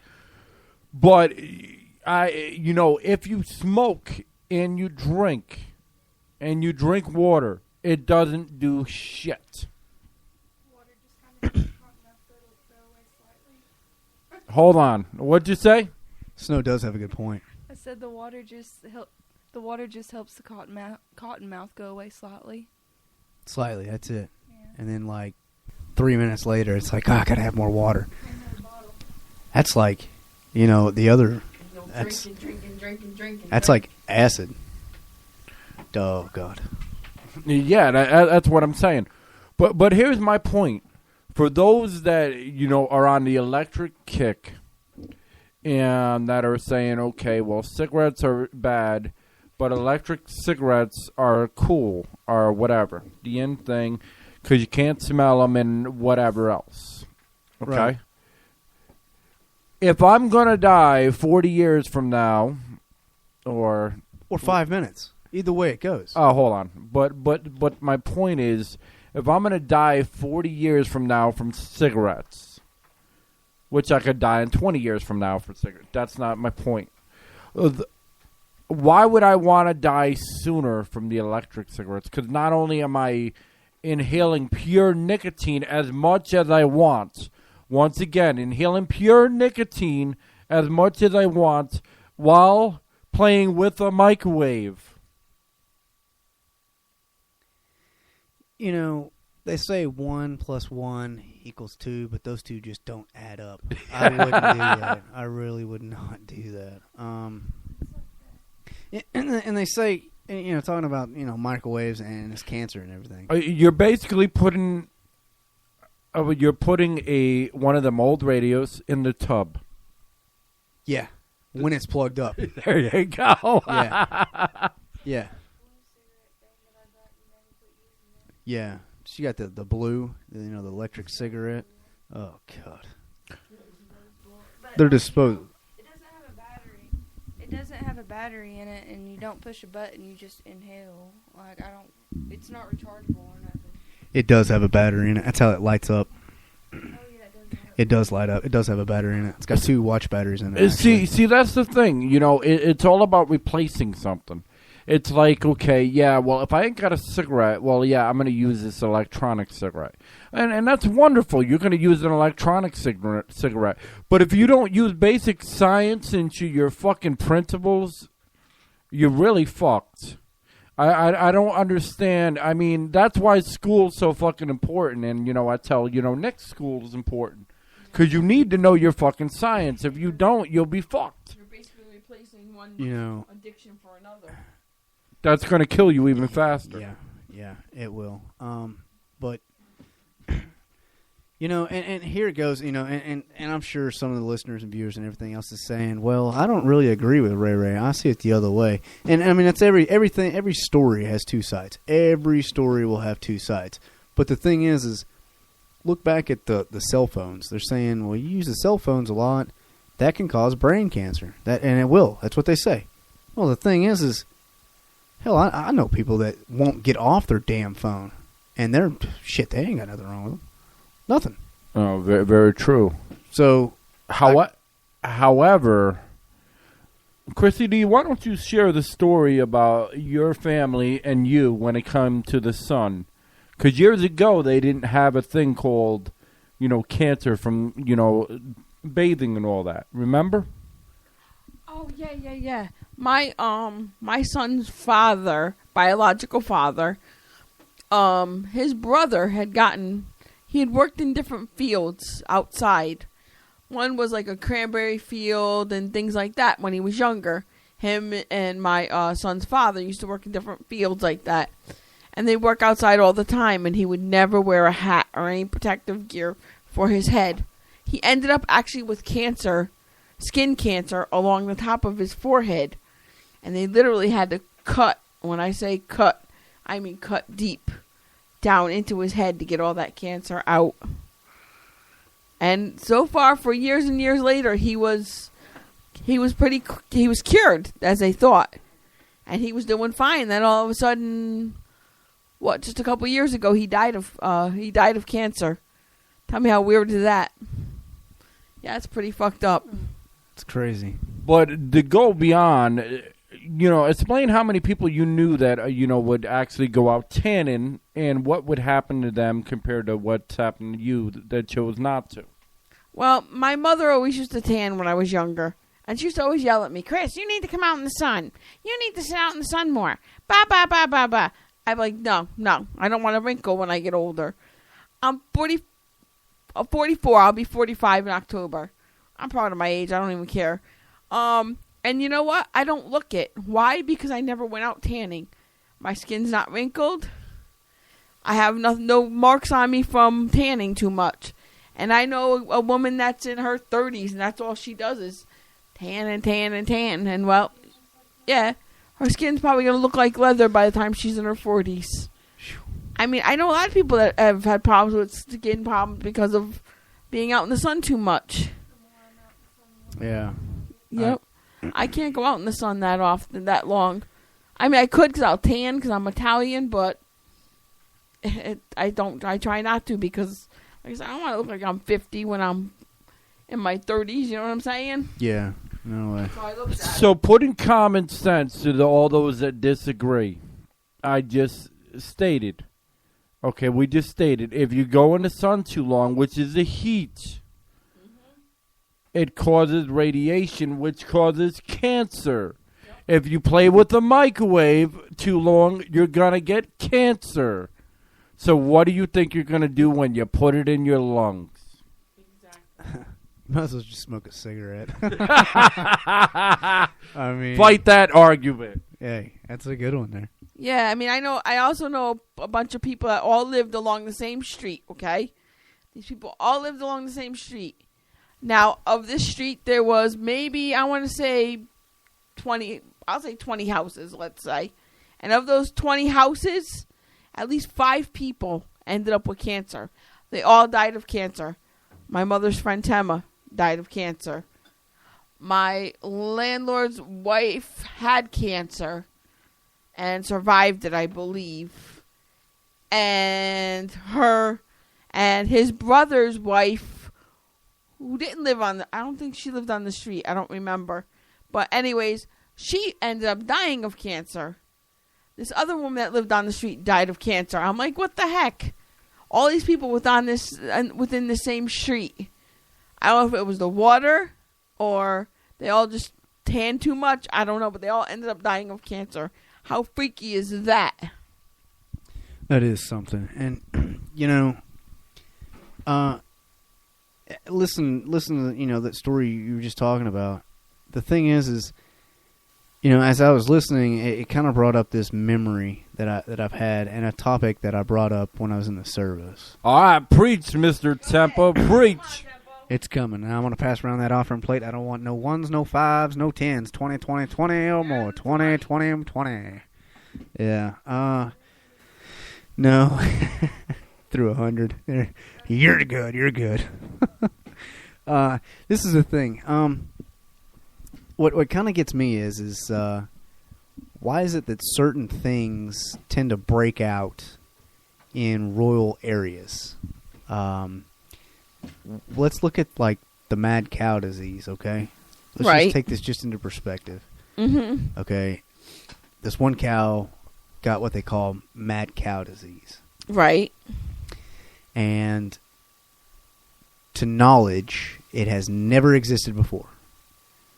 But now it exists, or it did exist, and now it's here. Okay, we've discovered mad cow disease. Mad cow disease. I'm telling you, it was man-made, and I'm gonna tell you that's very well possible. And I'm gonna tell you why. This is the thing. It's and this is my opinion only. Okay, so I don't want to piss anybody off, but.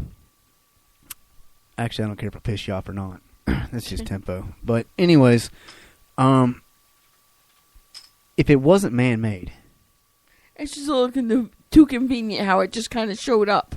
Well, yeah, it just showed up. But if it wasn't man-made, how is it we had cows prior to mad cow disease?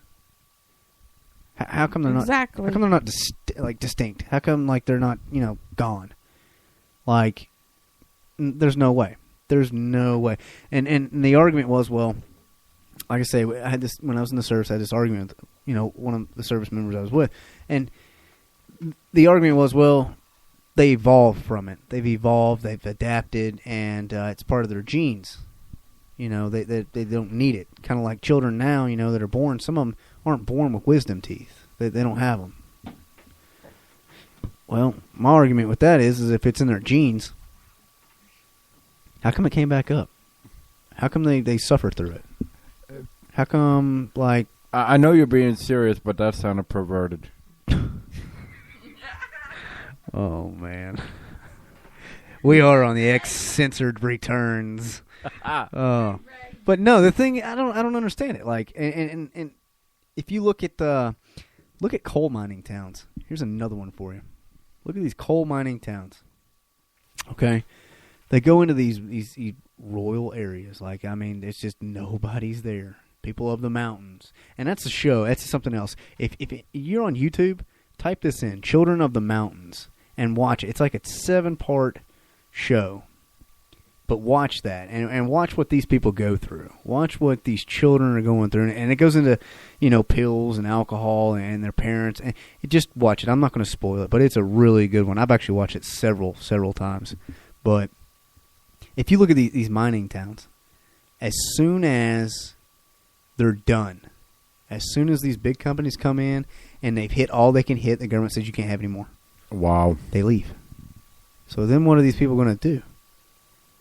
Well, what they were doing before was living off the land, or they had a junkyard or whatever it is, but for the last 40 years, they've been mining. So now their land is basically shit on. So basically another Hurricane Katrina. Pretty much. Yeah. Pretty much. and the whole fight on war, the war on coal, that's bullshit. I'm telling you right now, it's bullshit. There's no reason, and we're all. And this is the thing, okay? All right, the reason that Obama or certain officials have said, well, we're doing the war on coal. Okay, we want to preserve Earth for the future generations. You know what? And I respect that, and thank you.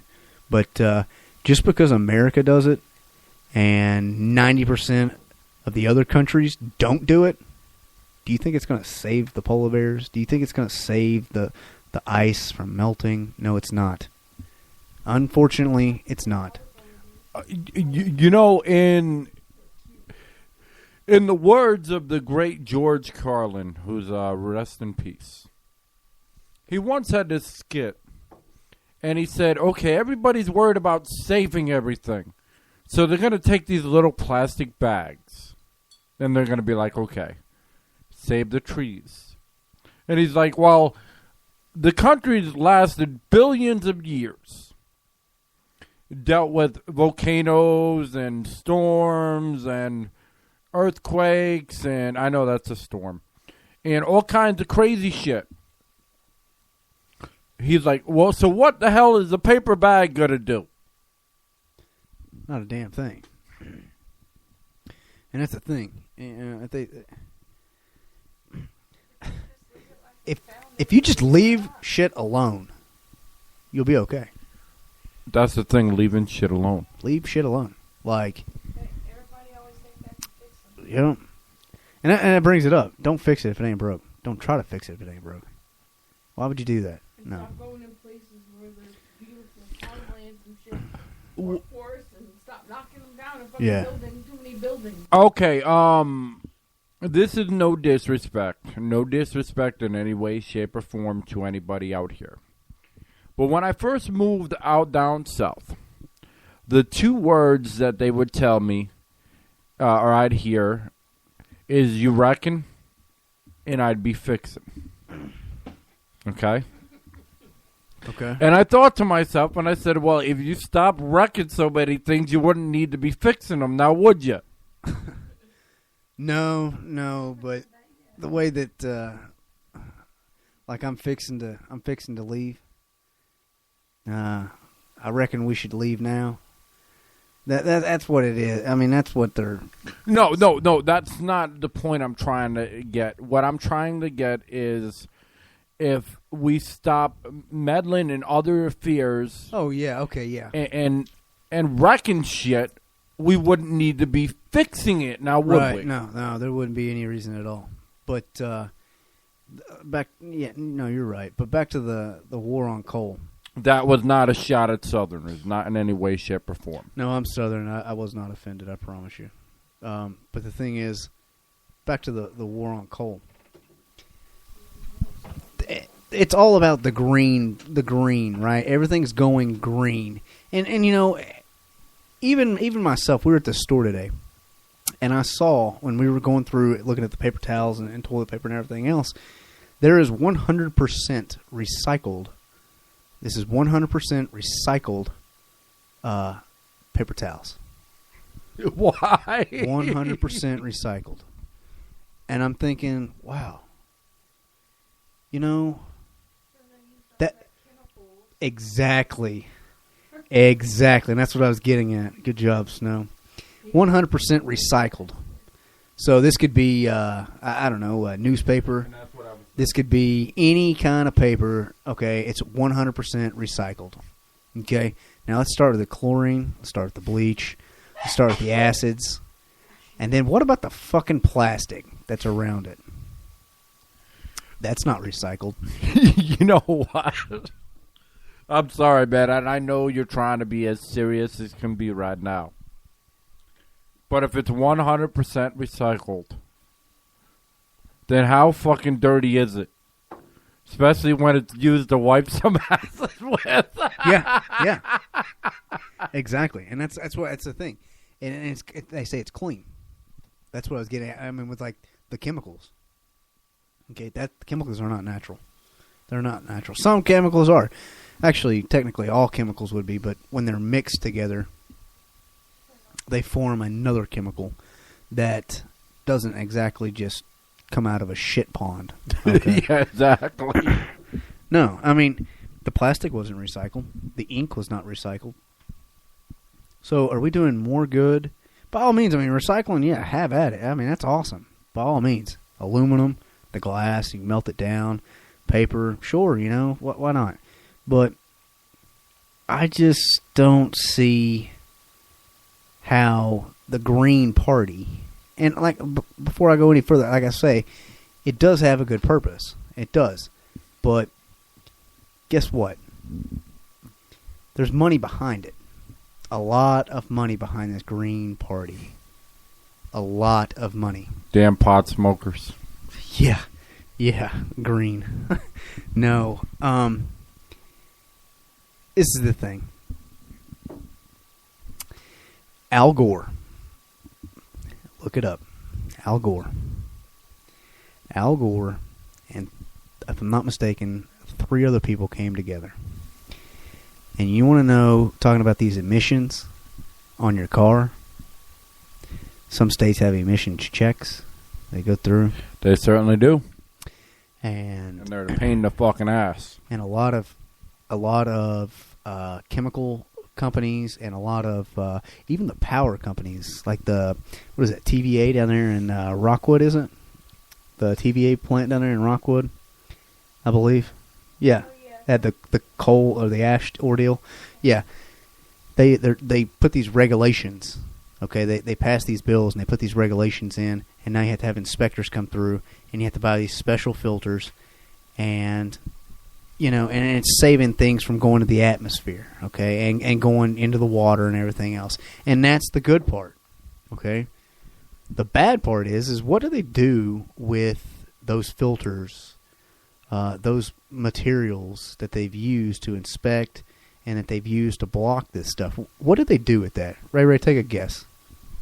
Do they recycle it? No, they throw it away in a landfill. Okay. They call it a chemical landfill.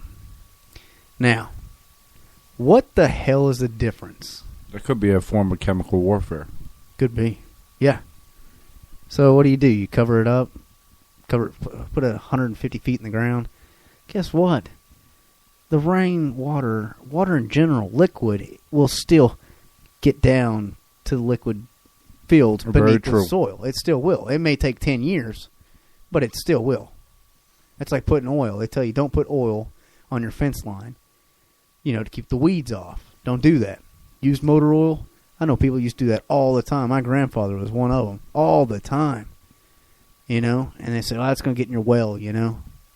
So people stopped doing it. And it's illegal. Gets into the water system. What the hell's the difference? If you're making billions of dollars, you can pay these inspectors, if you will, to turn a blind eye. Very true. But we're going to come up with some more shit because we're nowhere near done. And first we're going to play Who Got It because I got to go take a piss. Who got it? Who got it? Join us back on Censored, only on 2 Local Radio. That's what I was about to do.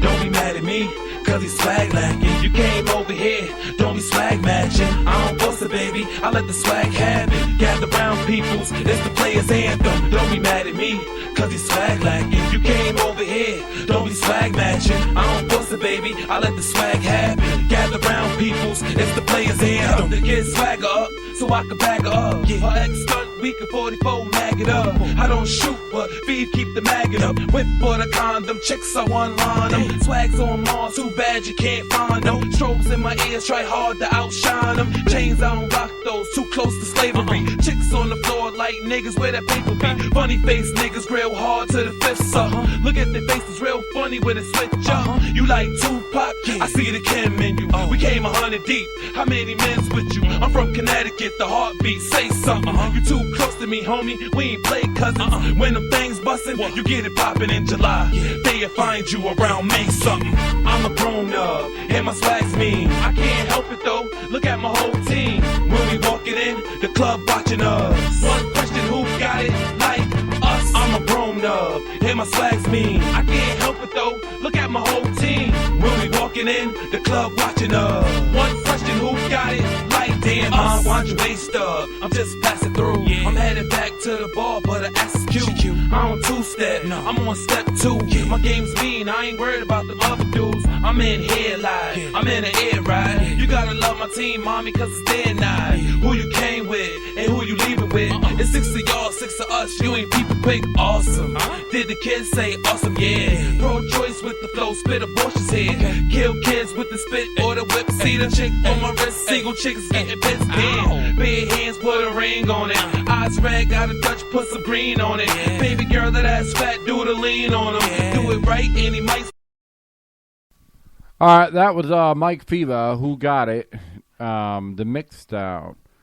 All right, now back on which temple called Uncensored. We like to go beyond that. It's X-Censored. X-Censored. I have been cleared for this one. You are cleared for takeoff. But on, 2 local radio. Also on Strip Club Choppers Radio. There we go. We double play things because we cool like that. All right. But I want to talk about, just like Mike Fever, he's from Connecticut. And when you were talking about YouTubes and shit, I have a YouTube I want people to go on as well. There's one, if you look up the gun law, the gun laws in Connecticut, there's one with the firemen. Look for the one that says, the fireman, the firefighter. Because he posed, some honest, questions. He's a law-abiding citizen. He's a fucking fireman. Why is he not allowed to have his fucking gun? Why are these residents out in Connecticut, which is... here's the funny thing. Connecticut, which people don't understand, has 3 of the richest counties in the fucking world.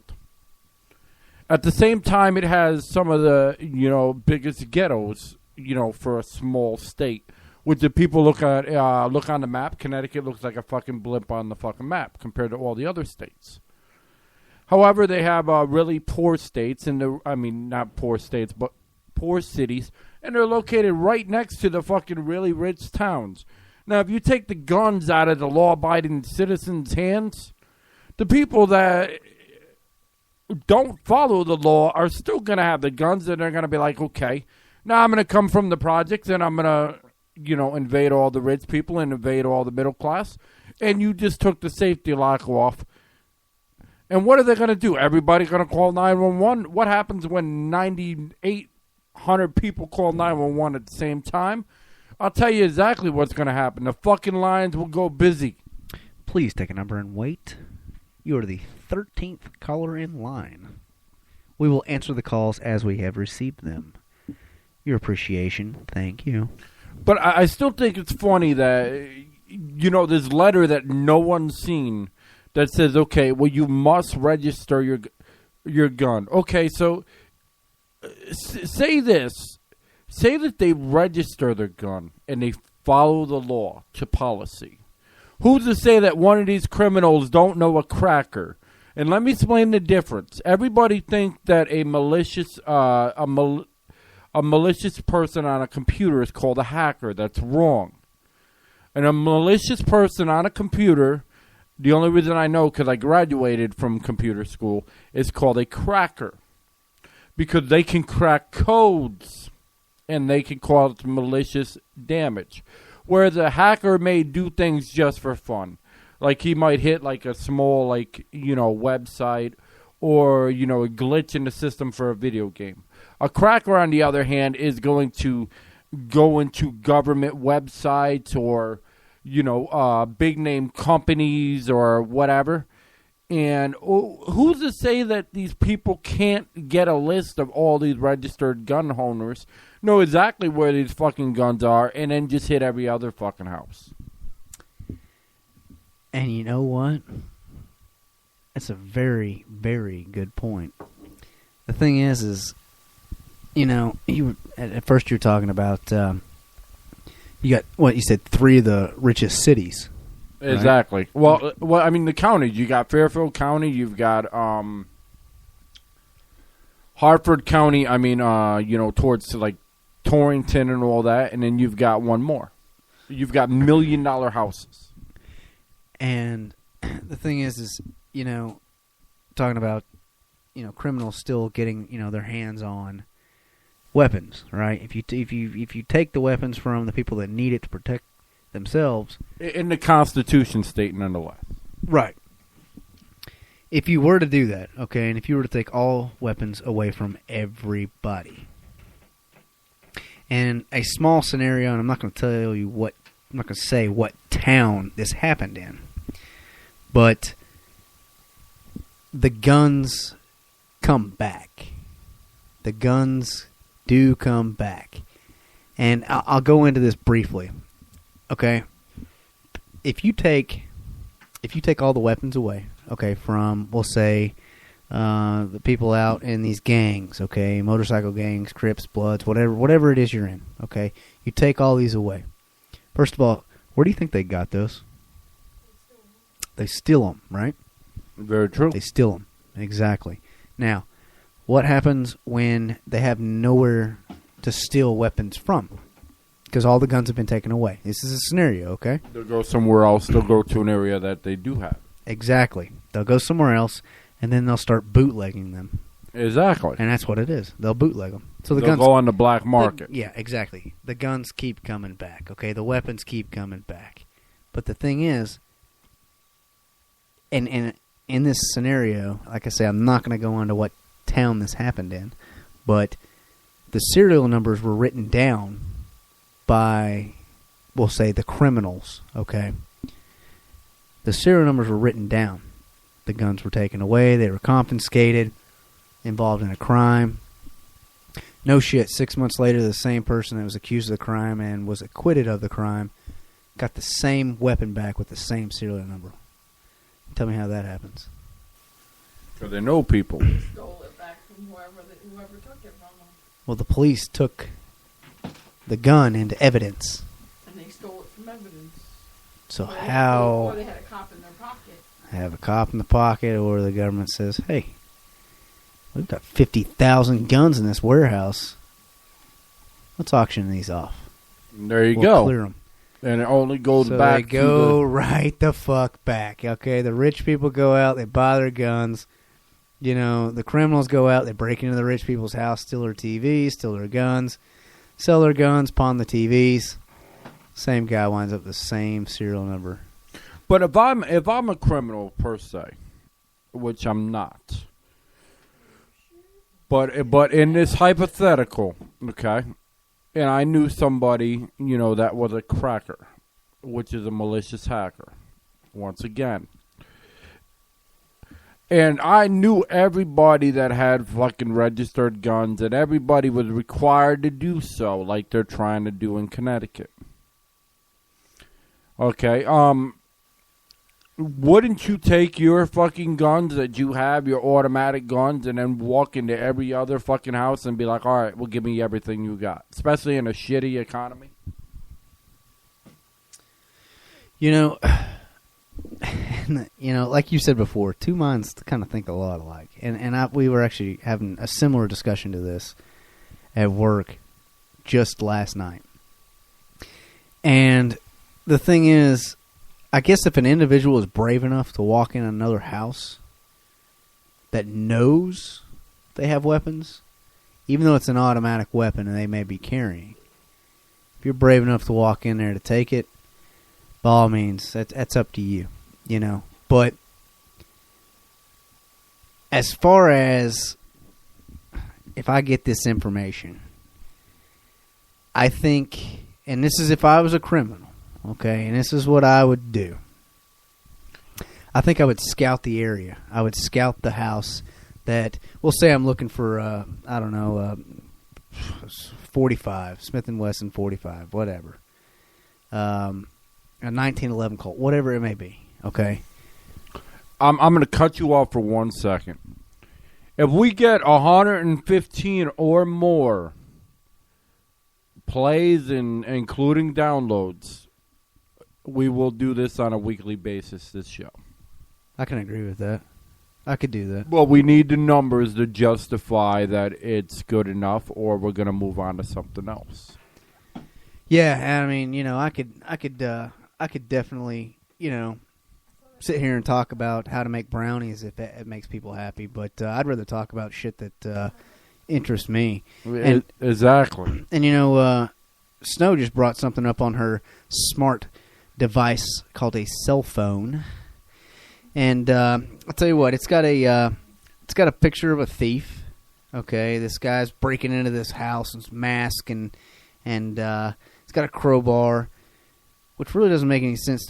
I'll get to the picture later. Anyways, it says in 1971, a thief broke into a house and was shot in the legs by a trap set by the homeowner. The thief, yes. The thief then sued for damages and won. This shit happens every day, Ray. This shit happens every day. And that was in 1971. Yeah, that is fucked up. Yeah. Here's another thing I want you to think, and this is why I tell Connecticut and, the whole United States, don't give up your fucking guns. No. Okay, think of Columbine. Think of Sandy Hook. Whether they're real, fake, whatever the case may be. If you take away the guns, you're now endangering every child in every fucking school system because nobody will be able to fucking protect them because somebody will come in and some sick motherfucker and shoot up the whole fucking school. Hey, you know what? You brought up a really good point, talking about don't give up your guns, don't give up your arms. Okay? And this is just a scenario that I'm going to put out there, and I know that this scenario is real. I know this scenario is true. Past civilizations have proved this, and one most recent, you could say, is Hitler. If you take away what people defend themselves with, if you take away what would fear an individual that is trying to fear another, and in this case it's a weapon. A weapon could be a rock, a pencil, hell, an aspirin, whatever you want. But mainly weapons that are accurate. So we're talking guns. So if you take these away, and people can't protect themselves, now you're relying on someone else to protect you. And I'm not saying the cops can't protect you because, damn it, they, like we said on several shows before, they need to be paid more. They sure did a hell of a job at Sandy Hook. Yeah. But I mean, that's just my personal opinion. That hits hard because it's home. Imagine it happening in, out here. Yeah.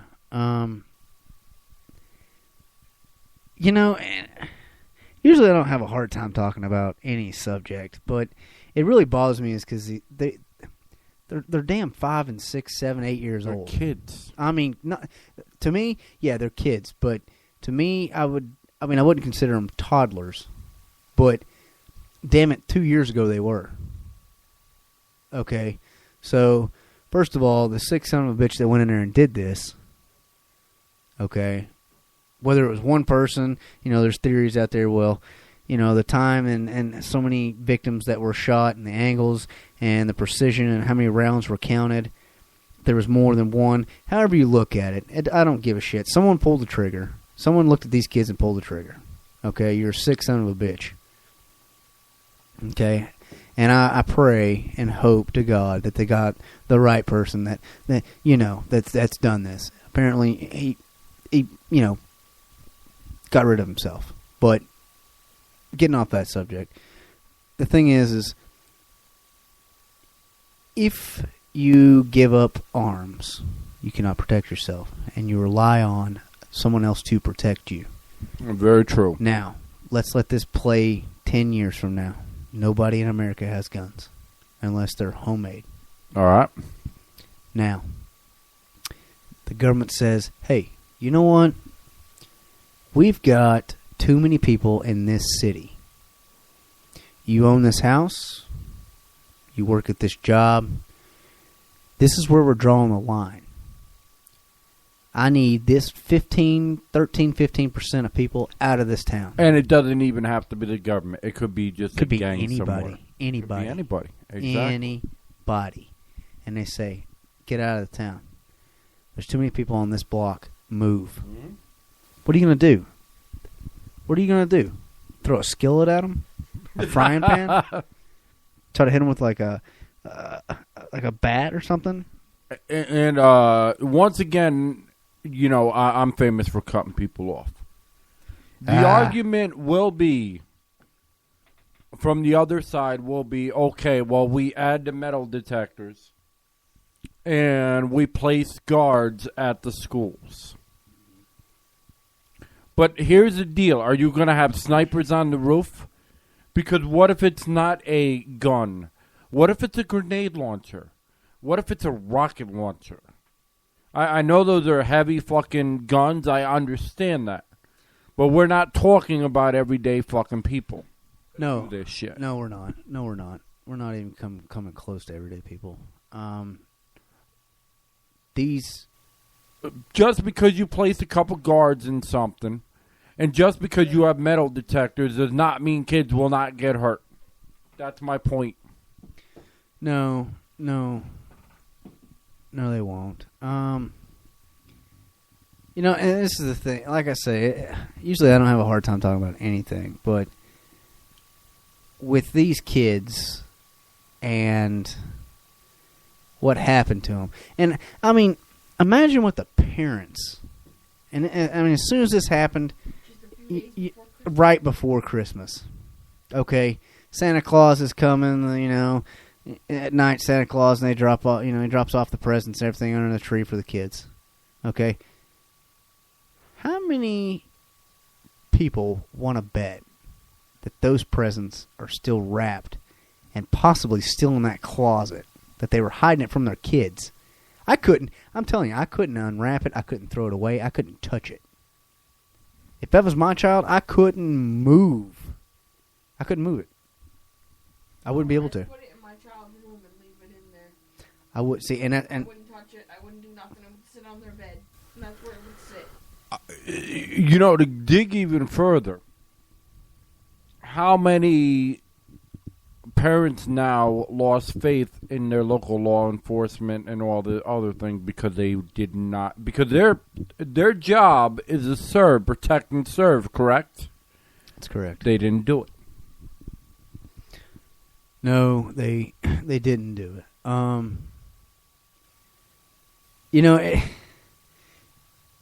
It goes just like anything else. It goes two ways. I mean, you got to look at how many police officers, okay, response time, and I've looked into this, and a lot of people say that it's a set job, okay.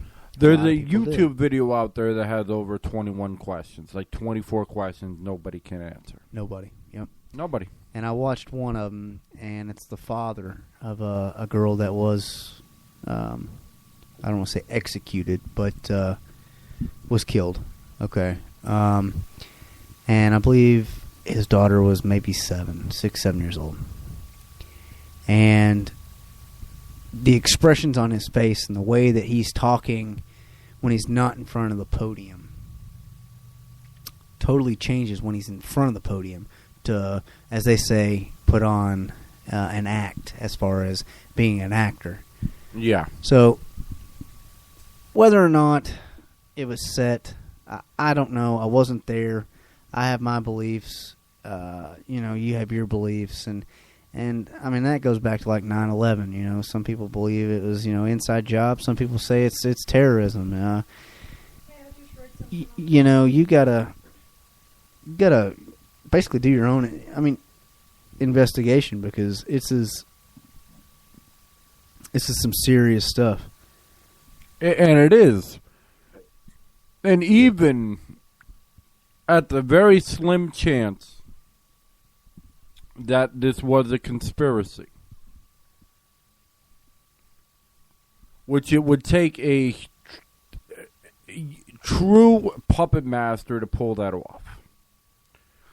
But if even it was a conspiracy, the fact that it's out there, and the fact that there's sick motherfuckers out there that like the copycat, because this is the copycat world. In any fucking profession, people fucking copycat each other. If I get publicity, if my name is on the screen, I want to do it, basically. Exactly. And because it is, whether it was a setup, a conspiracy, the truth, reality, it doesn't matter. I mean, it matters to the parents. Don't get me wrong. It matters to the town. It matters to the state. I understand that. But, and I, am, whatever fucking word that is, the but, bringing it out. Who's to say that it won't happen somewhere else? You can't. And just because you put officers around their area, or you put fucking cop cars, surrounding, going up and down the road or whatever, doesn't mean somebody can't take a grenade and go, dink, goodbye. Right. And, these were fucking kids. They are fucking kids. And they know that when, for instance, we'll put it this way. When a child falls down and scrapes their knee, you're not even their parent. You're at the playground with your kids. And you're curious, is that child all right? Exactly. But if you see some guy walking out of a bar, trip over a curb, bust his head open, and you're walking in, you haven't had anything to drink yet, you might be like, hey man, you alright? He's moving around, you keep walking in. So these kids, right? The kids is like this soft point. So whether it's a way of saying, hey, we're going to start selling this security stuff to make the money, whether they're behind, we'll say the metal detectors, or maybe it's a private group as far as, security guards, okay? Whether there's something behind it, okay? If it is a conspiracy, there is a reason that they choose their victims, because it's very emotional. It's very sad. It's an effect. Without an effect, there is no cause. And that's why they call it cause and effect. Exactly. And you wouldn't be able to sell it. Okay? You wouldn't be able to sell it. And I think that if it is an inside job, I can narrow it down to one group. But whether it is or not, okay, once again, if I'm a parent in that city and I didn't have a gun before, I'm getting a fucking gun now. Oh, hell yeah. To protect my kids. Matter of fact, I'm taking my kid out of that fucking school or any school close to the area, and I don't give a shit what the fucking city says about zoning laws or anything of that. Right. My kid could get harmed? Are you fucking serious? Right. You know? And I'm going to get it. If that's the case, I'm going to get a gun. I'm going to defend myself. I'm going to defend my family. Because when push comes to shove, all loyalties aside, don't tread on me. Don't tread on where the fuck I'm coming from. Don't tread on my family. Right. Because if you go at my family or my friends, especially my kid, motherfucker, it's war. Yeah. Yeah. And talking about, people were out, buying more weapons and everything else after this happened. That is a true statement. And I wished I could remember the store, because I'd put the store on blast, especially if I knew the owner, if I could remember his name. He went on public TV after this, and the TV reporter's topic was, are you having more people come in for a concealed carrying permit? And this happened in the town of Sandy Hook, okay? This low-life piece of shit, and I hope you're listening. I hope your family's listening. This low-life piece of shit said, after this event happened, my gun sales has tripled. Why did this not happen 10 years ago? That's fucked up. You know what? That's fucked up. You're one sick son of a bitch. Okay? Are you kidding me? Why didn't it happen 10 years ago? Why didn't it happen 50 years from now? It doesn't. No, you don't say shit like that. You want to try to make money, okay? They came in with an honest question. Has more people came in for a concealed, for protection? And you're going to make a statement, well, my sales have gone up. It's crazy. No. Bullshit. All right, well, Chrissy D is going to call it good night. Good night, everybody. God bless. And we're going to continue on. So, I mean, the thing is, you can't do this shit. I don't know how anybody could say this. I don't know how anybody could go through with it. But anyways, like I said, I hope that sorry son of a bitch is listening, because I wished I really could remember your name. But my point is, if I'm a parent in anywhere in the United States right now, I'm stocking on something. Because I'm not going to let it happen in my town, in my city, with my kids. And then when you tell me I can't have my gun, who the fuck's going to protect me? If you weren't on time then, how the fuck do I know this batch is going to be on time? Right. Not just coming from a concerned parent.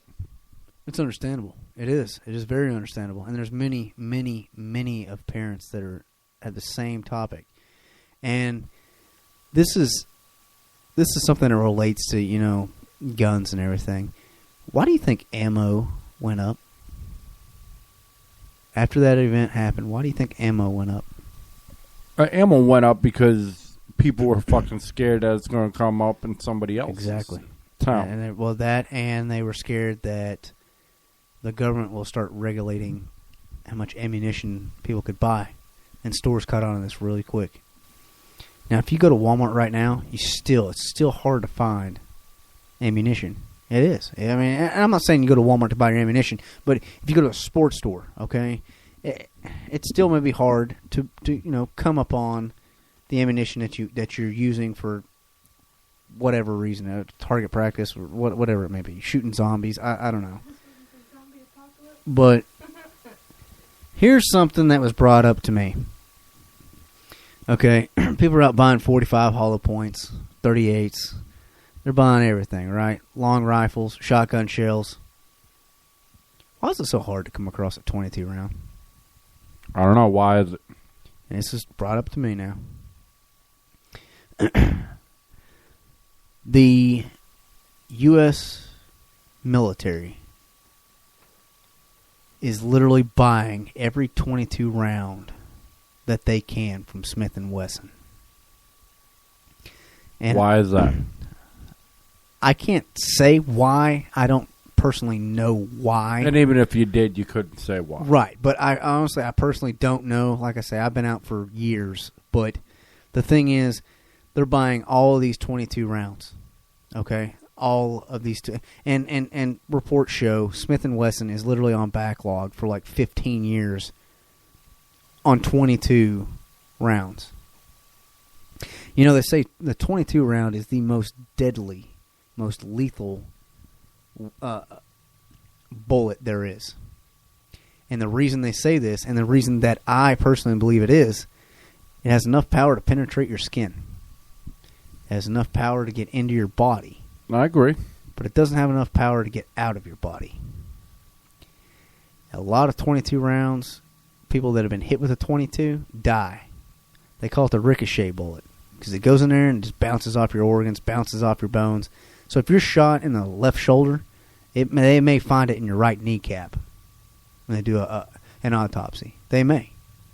I mean, so if you want to look at like conspiracies, is there something that may be happening 100 years from now? Is there something that we're looking at as far as maybe cost cutting, as far as war? Maybe we're looking at more high-powered .22 rifles. It can go 1,000 ways, but it just shocks me that you can't buy a .22 round. What's crazy is I've seen documents. Now, these are legal documents. I don't know if they were doctored documents or whatnot. Of the IRS buying all kinds of guns and all kinds of ammo as well. And this wasn't this year. This was a few years back. Why is that? Why would that make any sense? Why does the Internal Revenue Service need weapons? That's what I'm wondering. Why? We're just asking the question. That's all. And hell, if you got an answer, let me know.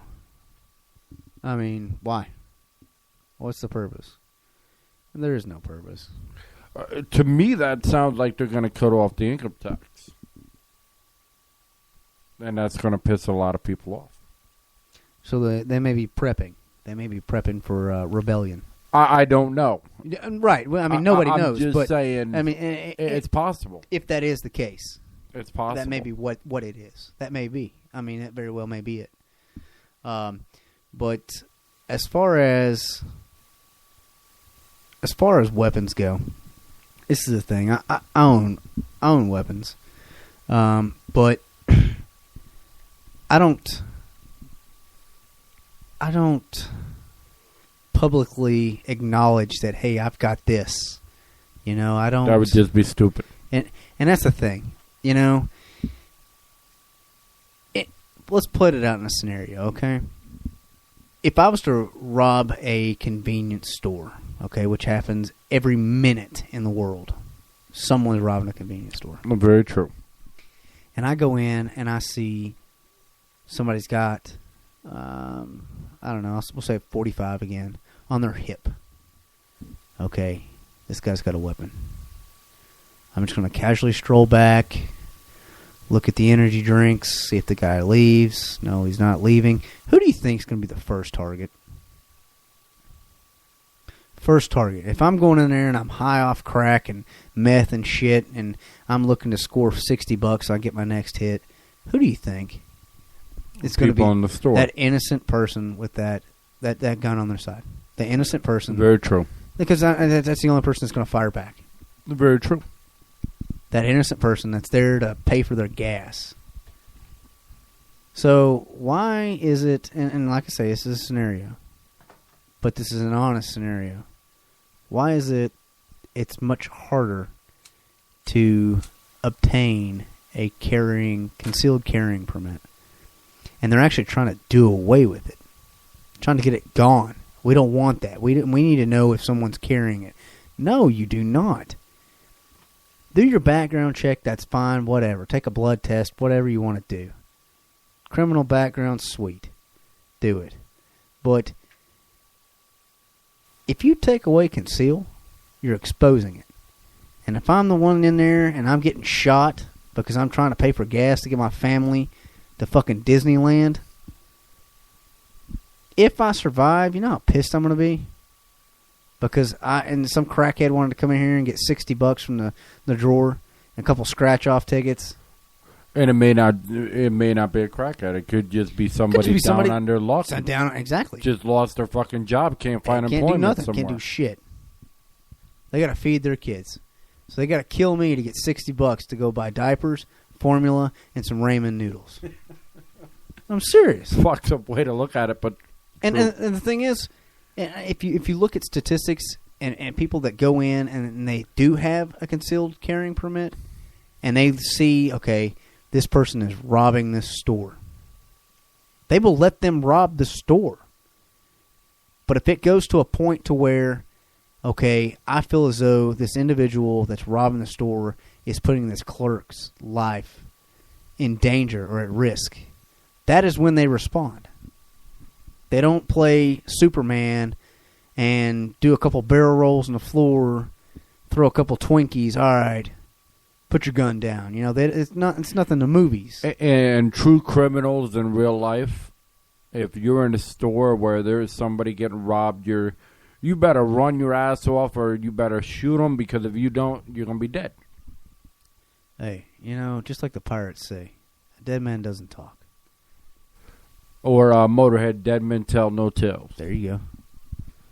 So, I mean, I don't know. It's kind of, it's touchy. I mean, it really is. They say, well, we can control this, or, well, why do you need this high-powered rifle?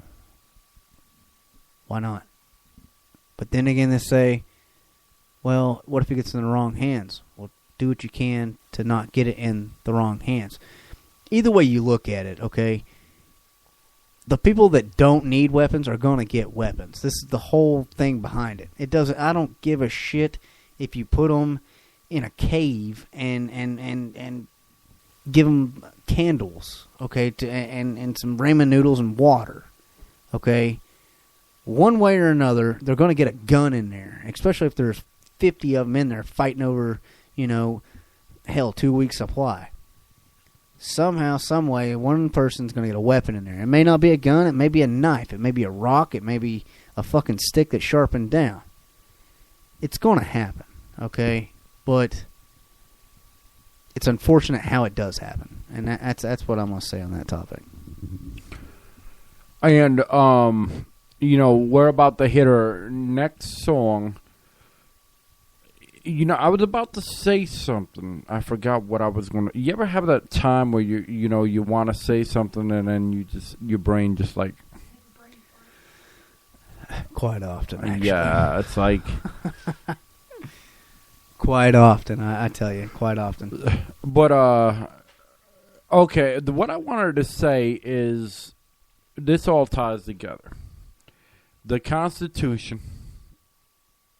and I know this is a touchy subject, says, we are the Declaration of one of the motherfuckers say that we are to fight all known threats, foreign and domestic, correct?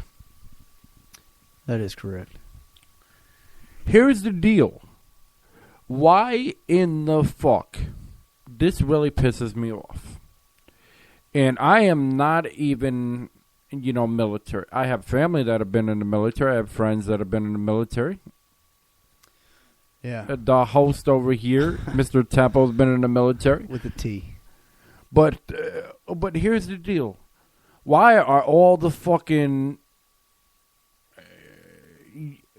bumper stickers, okay, say support our troops, but they're made in fucking China? Explain that to me. You know what? That pisses me off to no end because I won't buy it. Real quick, before you go to this next song. Real quick story, okay? I went into Goodies, okay, right after 9/11. And, I mean, there was Support America, God Bless America, 9/11, T-shirts, banners, everything you could possibly find. Went into Goodies. And there was a shirt there. And it had God Bless America, 9/11. And, of course, it had the 9 and the 11 were the Twin Towers. So I looked to see what size it is. There was only a select few that were left. And as I was looking at the tag, right size, and I just glanced down, guess where the shirt was made? China. Pakistan.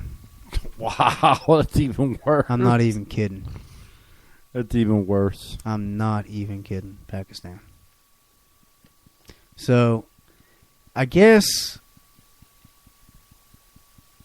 and this is something I talked to Snow about also. Just because things say made in America, you really got to look at the tag. Because the tag may have been made in America. The shirt may not have been. The pair of pants may not have been. The pair of shoes may not have been. So do your research on what's actually made in America. Because if the tag says "Made in America," the tag was made in America. Wow. But the product may not have been made in America. Wow. Look it up. I have. Wow, but I mean, I just found that astonishing that it doesn't say support U.S. troops. It doesn't say support USA with the big old flag. It says support our troops, and it's made in fucking China. There's always money behind everything. That's why. Unfortunately. I mean, I wouldn't buy it either. I wouldn't either. And I tell you what, probably the best bumper sticker I've seen as far as supporting the troops. And you see a lot of window decals this way too. It says you can either support the troops or you can back the troops. If you don't, by all means, stand in front of them. And I tell you what, that's a great statement. You can support them and back them, or by all means, stand in front of them. Yeah, if you want to get your head blown off. You want to get hit? I mean, they're getting shot at all the time. By all means, hey, you stand out there. So, yeah, I think it just needs to. You got to support. I mean, whether you believe it or not, it takes one hell of a responsibility and one hell of a commitment. And there's a guy at work. His stepson just joined the Marine Corps. I tell you what, my hat's off to that young man. 18 years old, and joined the Marine Corps. Actually graduated early, and he said, after prom, I'm going. Graduated in December, had enough credits. Real smart kid. Had a full ride scholarship. Great athlete. Graduated early. Said after prom, I'm going to the Marines. Everyone thought he was full of shit. I'll be damned if he's not in Paris Island right now. My hat's off to that kid. I'll tell you why. Because I know for a fact when I signed, I wasn't going to be a Marine. I wasn't fit for it. There's no way I could do it. I just couldn't do it. So, if like it says, if you don't back them, stand in front of them, by all means. And you don't have to publicly say, well, I support the war, I support... No, man, just the people that come back, when they come off the deployment, or you see someone in a uniform at McDonald's or wherever it is, hey, thanks for what you do. I do this all the time. I was in, but that's not besides the point. The point is, I'm not in now. I'm still not putting my life or my freedom and the things that I enjoy doing every day at risk. Okay? So, I mean, in all reality, you see somebody out there, just say, hey, thanks for what you're doing, All right, and before we hit this song, and I know that we've been going on over 2 hours now. We don't give a shit. We've got plenty of time. We'll play the first hour up on, Strip Club Shop. We'll probably download it tomorrow. Okay, yeah. Or upload it tomorrow over there. But here's the deal. This is a very touchy subject, and this really pissed me off. And when I mean really pissed me off, I mean this really got under my skin. When the government shut down. Ooh. And I know where you're going. Go ahead. The government shutting down, okay. That's fine and dandy. People have to delay their money. Okay, that's fine and dandy. It's not right, but it's fine and dandy. But when you barricade war veteran memorials as a soldier that fought for the country or, been in the service in one way, shape, or form, how did that make you feel? Like when they shut down like monuments and stuff. The monuments and the veterans memorials. Yeah. World War II. Yeah. The wall. Yeah. I can see the fire in his eyes. I can see where I'm this is telling going. you. And that's literally just the tip of the matchstick because it goes much, much, much further.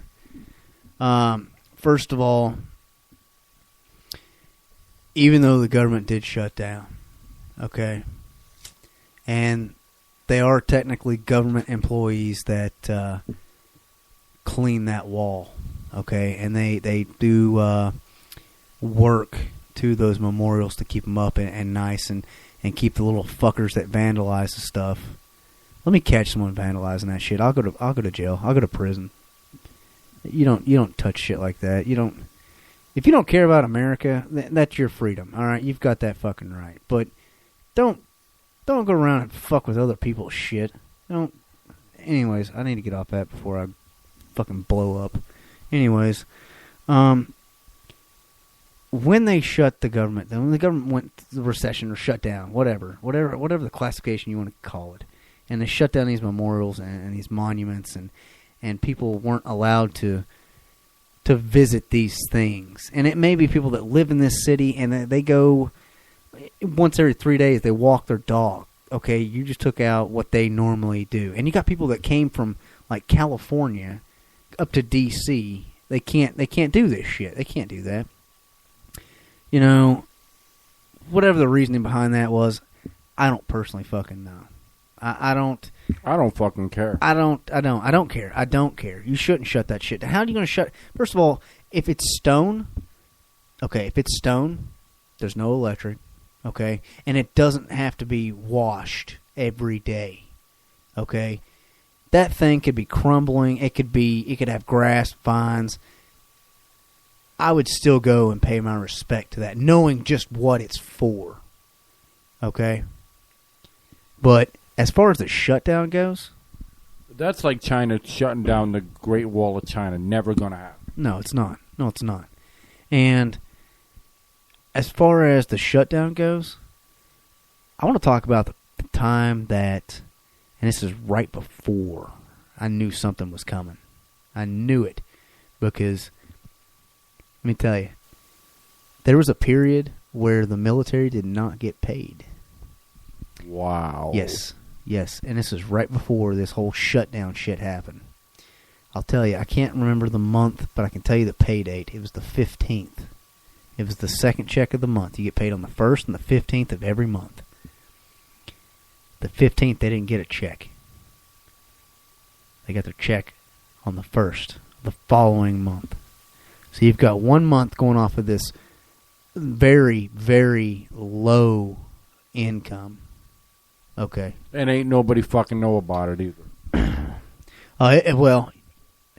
It was out, you know, but it wasn't out on like CNN or Fox, or they weren't saying, well, the government, you know, didn't pay the troops, you know. No, they didn't do that. Of course not. And I wasn't even in. I was already out. You know how I found out? People that were in. They said, man, I cannot believe.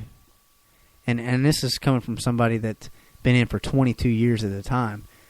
I cannot believe I've lived to see where the military doesn't get paid. But the politicians got paid. The spokesman got paid. Those are all government people. But we can't pay our military? And 90% of the federal workers got paid. You know what? As Tempo said before, piss on you for that. That's ridiculous. That's crazy. Anyways. Yeah, you were right. There is fire behind these eyes. I mean, from that topic there. And rightfully so. So much has been done just for the freedom and the ability just to have that thing, that wall standing.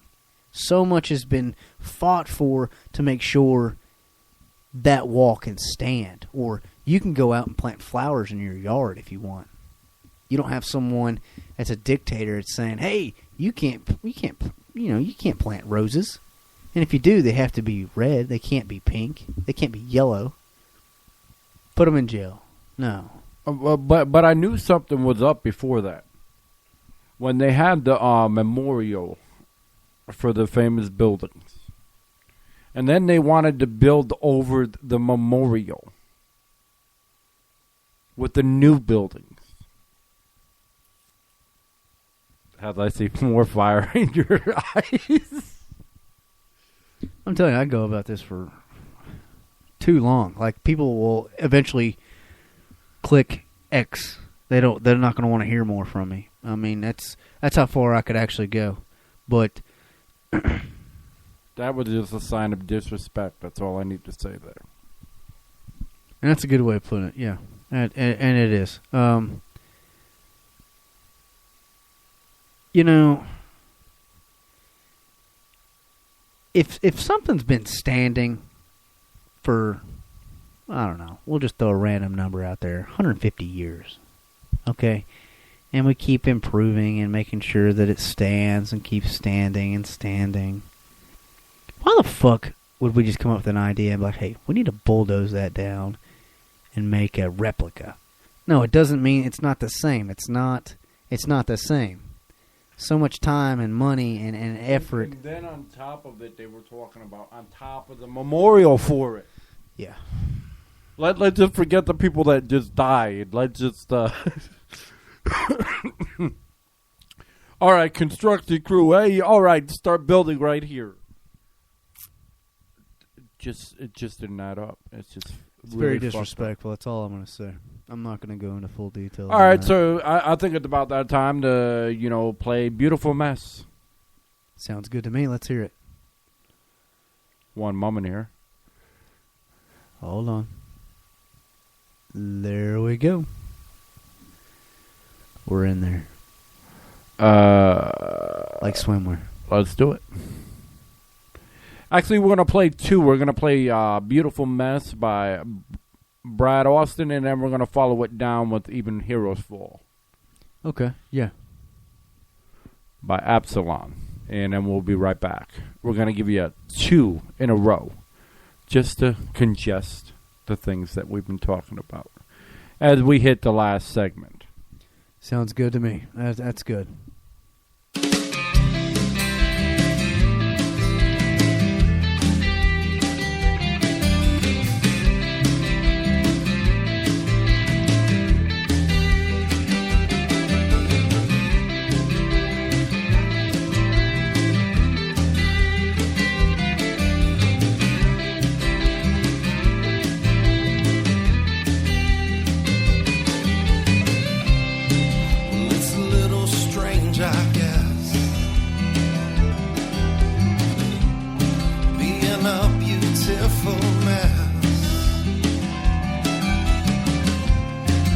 Everyone seems most impressed when I'm losing everything.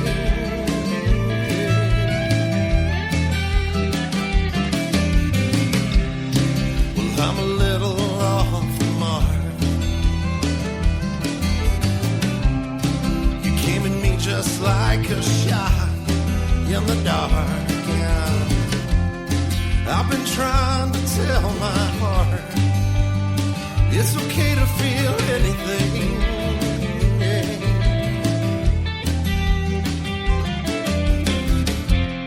But one thing still rings and it's true, and it scares me through and through. Oh, but I can fall in love with you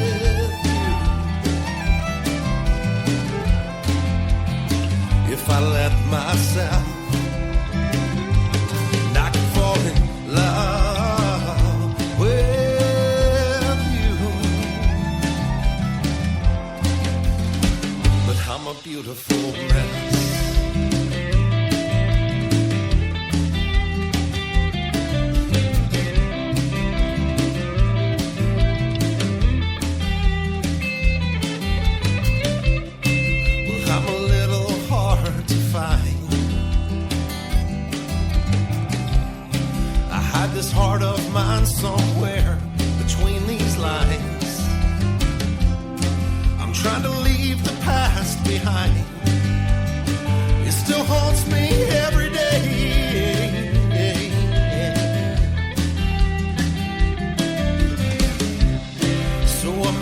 yeah, bearing my soul. Trying to hide this poetry in this lost rock and roll land.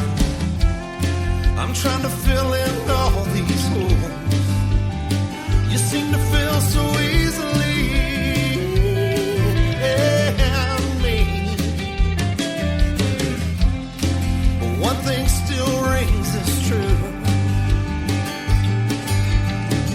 And darling, I'm sure it scares you too. That I can fall in love with you if I just let myself. Oh, I could fall in love with you, but I'm a beautiful mess.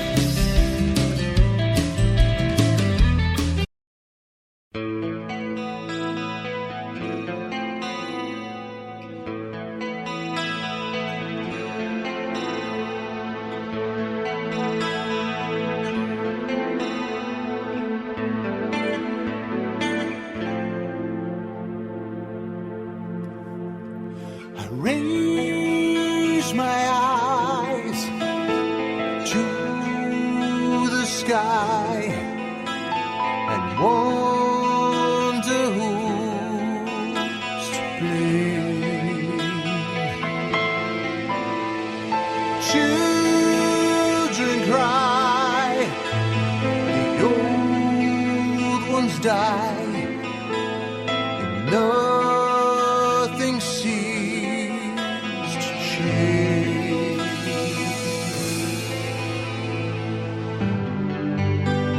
And winners take it all, while others miss the call.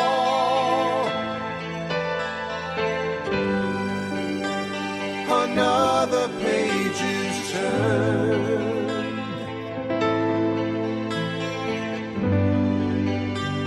and even heroes fall.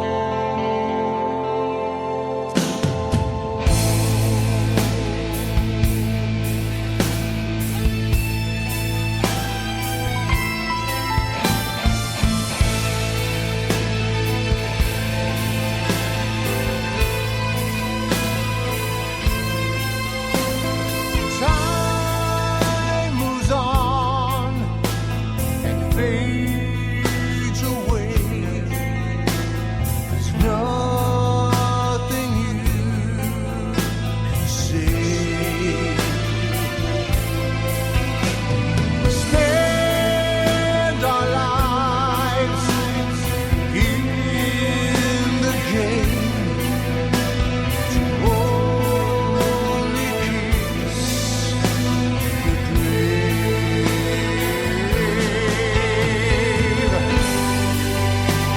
and winners take it all.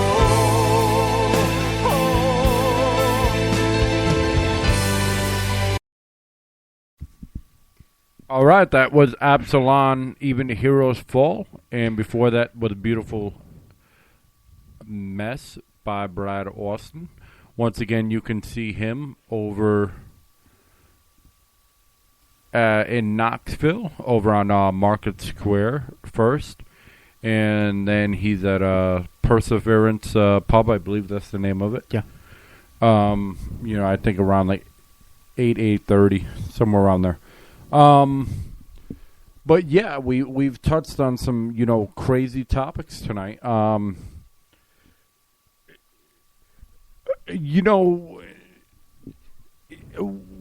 it's all said and done, many people say that, it's like one group that runs like everything. But it depends on who you ask.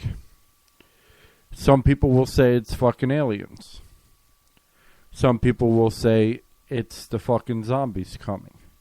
Which both of them is possible.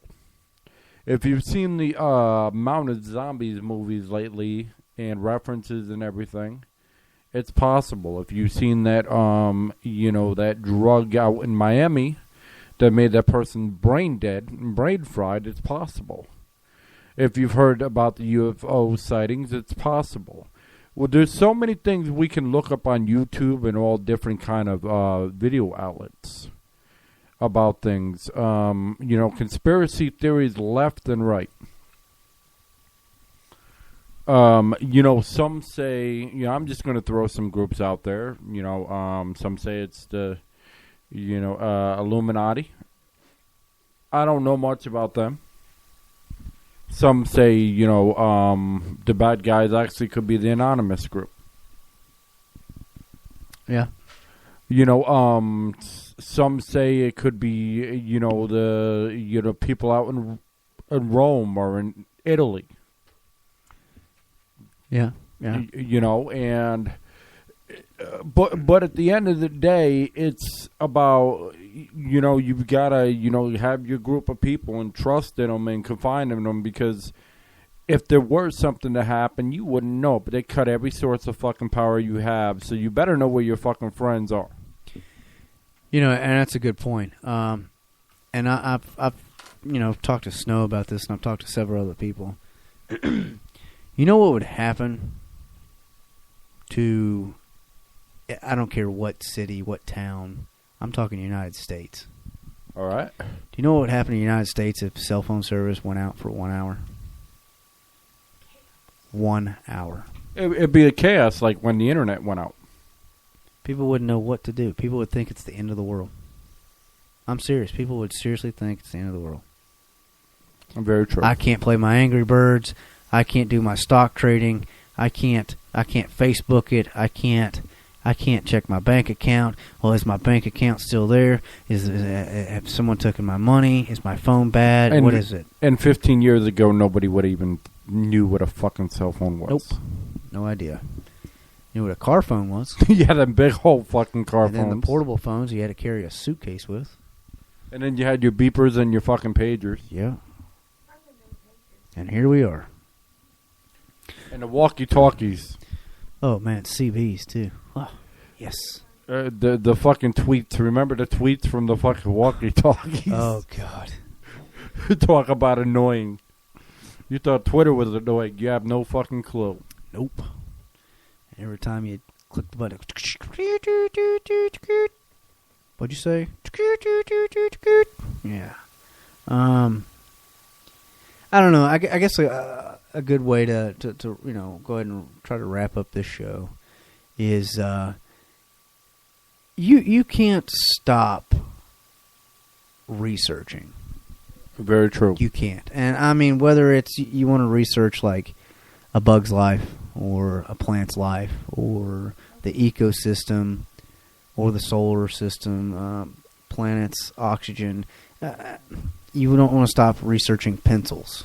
And since the best way to go about it is through a library.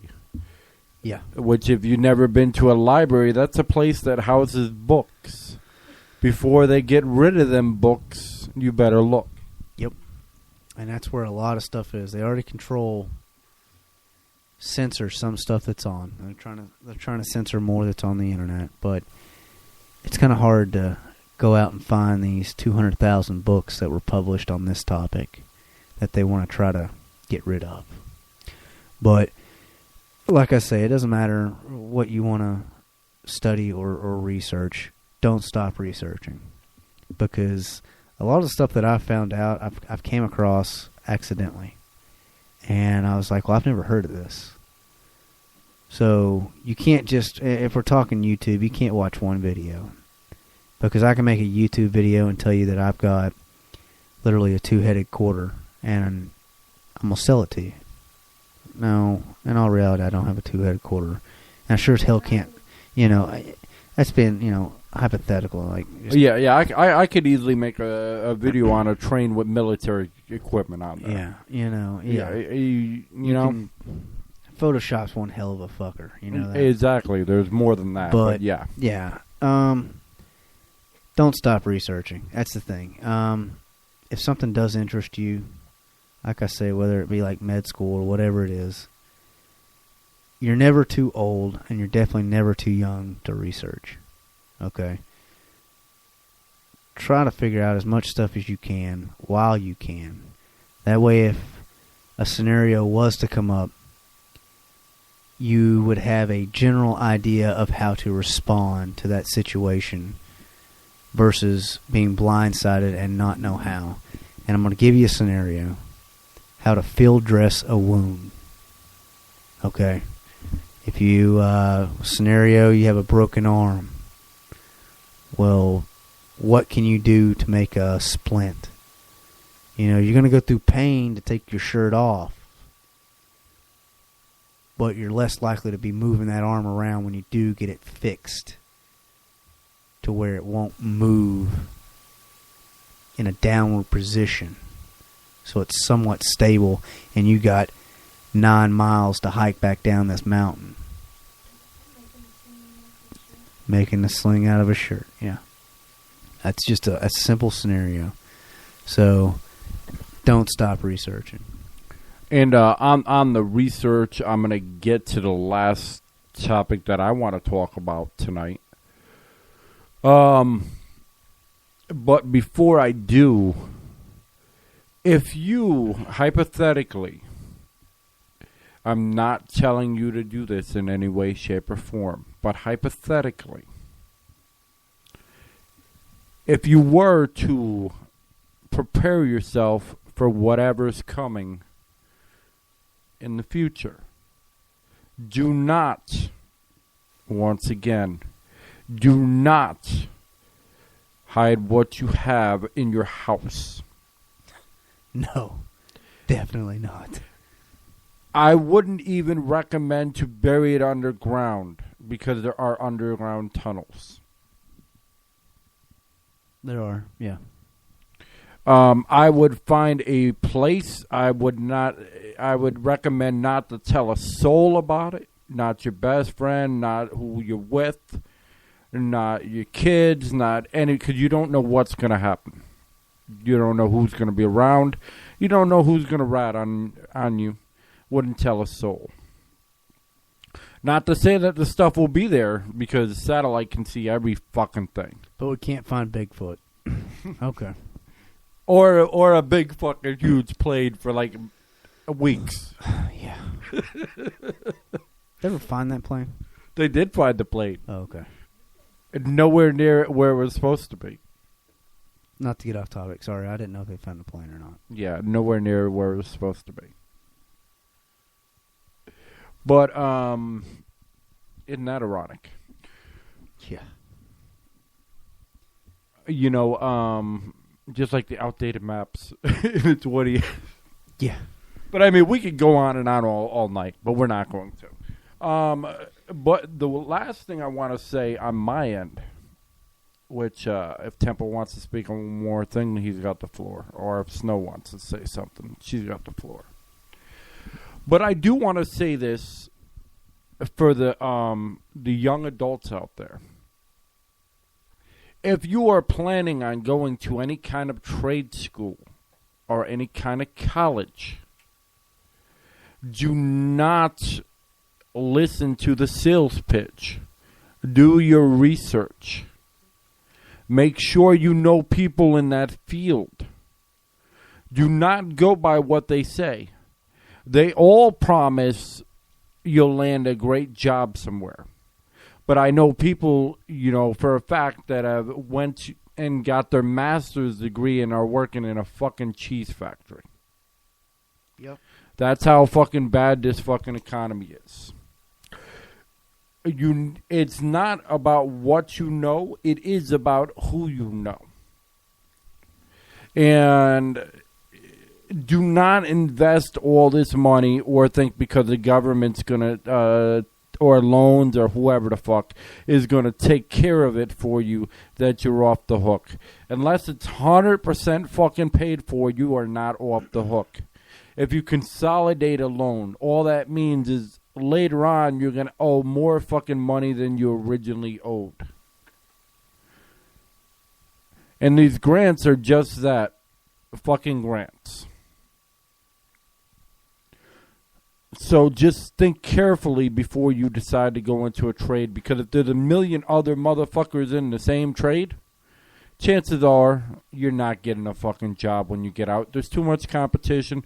Or somebody runs a big fucking corporation and to cut costs they want to hire their cousin who has no idea what the fuck they're doing, but they can train them. It's as simple as that. That's all I really got to say on that is just research. Because knowledge is key, and without it, you're fucked.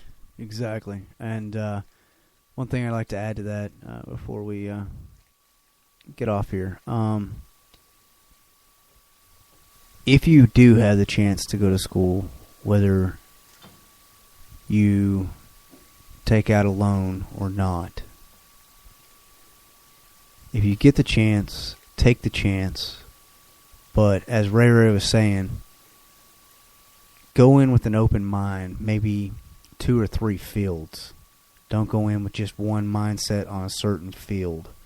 Especially if, just throwing this out there, a guy that I was in the military with spent his GI Bill to become a game programmer because you see all these ads on TV. Right now, in all reality, he doesn't have a job. So he spent his entire GI Bill, and that's a lot of money. And add to that, in college, I hate the bash on colleges because I understand the principle behind it. But don't expect once you enroll to automatically, once you're there, to automatically be trained on that degree right away. It's not going to happen. They're going to bring you through loops and hoops and everything else and train you on every fucking thing else and have you doing courses that you don't even fucking want to do. And you never even signed up to do, but because they want to fill the curriculum and charge people more fucking money. So if you're paying by a monthly fucking payment plan and you think, okay, yeah, I'll go for 6 months and I'll get my degree, or I'll get my certificate and then I'll be done and I won't have to do the other 3. No, you're in for a sad awakening. You're probably not going to fucking learn what you came to learn to your fucking senior year or whatever they call, in college, your last year in college. Just something to think about. Yeah. Once again, if you get that chance, take that chance, but go in with a broad perspective of what you want to do. So if you can go in with one field, and that one field may branch out to 60 other fields, that may be an option to look at, okay? Because you've got 60 other options that's related under this one subject. I'm not bashing people that want to be video game programmers, but the guy that I served with, really smart, and he wrote a computer program, but the guy literally doesn't have a job. And he has great work ethics, but he literally doesn't have a job. Also, make sure that your schooling, whether it's a trade, especially if it's a trade school, or if it's a college, make sure that they teach exactly what you're fucking going in for. Because, for instance, if you go into, computer school and you want to be a technician, good luck being a technician if they don't teach you shit on printers. That's a good point. That's a good point. But, like I say, just go into the broad perspective. That's all. You get the chance, take it. And we'll say, and this is the last thing I'm going to say for the night, Ray Ray. This is on my part.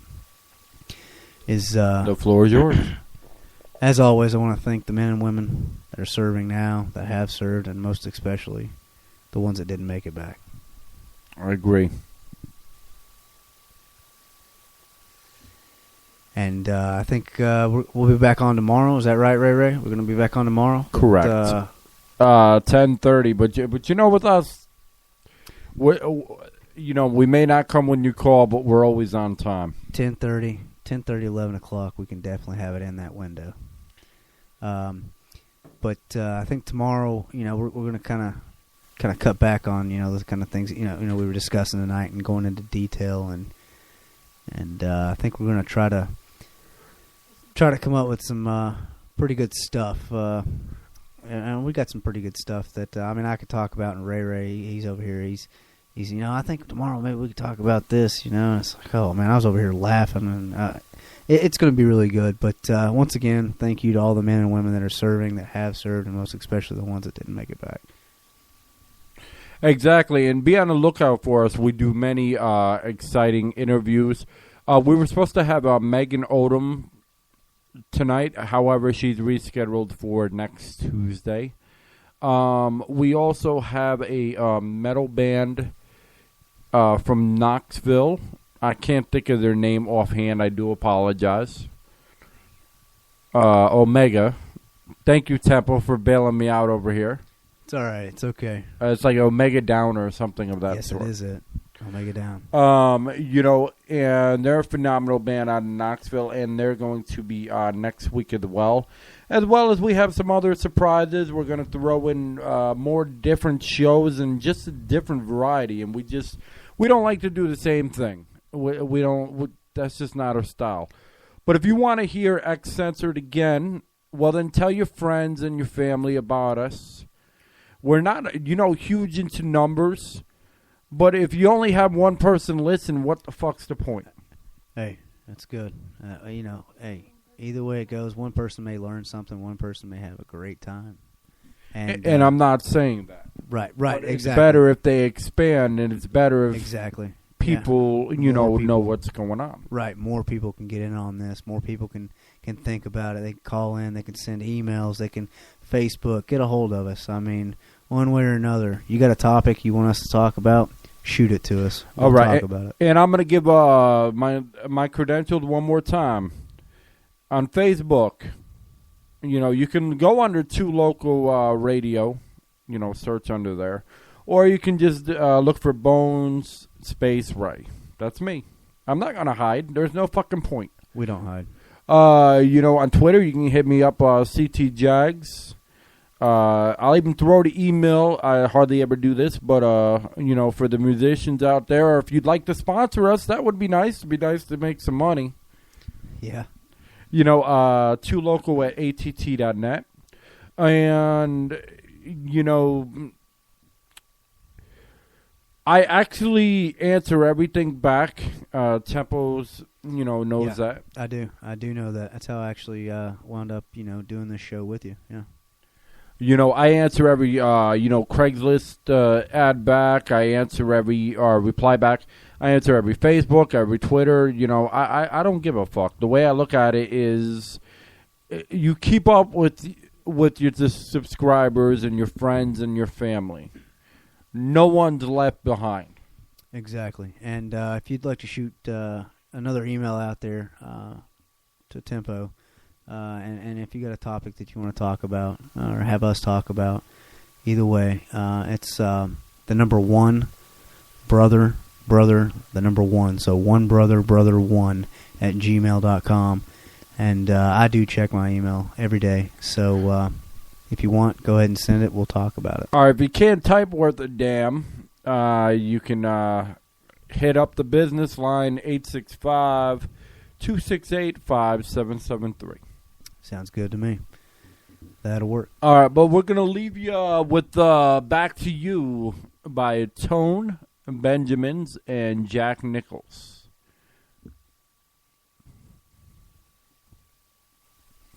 Y'all have a wonderful evening.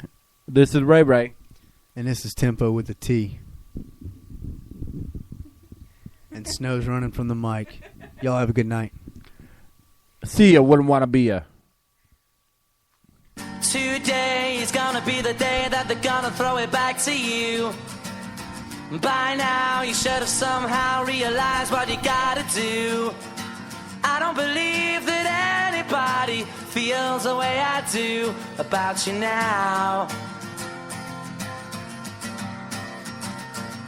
All you talk about is money or the cash and hoes. How about your melons? Oh, it's funny when we're bashing those. Your drug selling, storytelling, such impassioned prose. The funny thing, your life is boring far as action goes. I don't really need to talk about the gats and flows. I use the mic to plug your story full of nasty hoes. And as opposed to all your glory, little spats of bows. To base some policy, not with some corny rapper sold. There ought to be a certification you have to hold. Nah, we'll just beat your asses, make you have to fold. And we don't care, you triple copper, 10 platinum, gold, brass or aluminum. My room and them the jacks so cold. You keep pursuing them, zooming in on their backs and roll.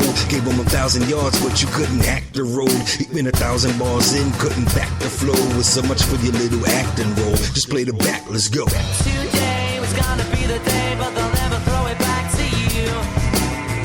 Today was gonna be the day, but they'll never throw it back to you. Today was gonna be the day, but they'll never throw it back to you. By now, you should have somehow realized what you're not to do.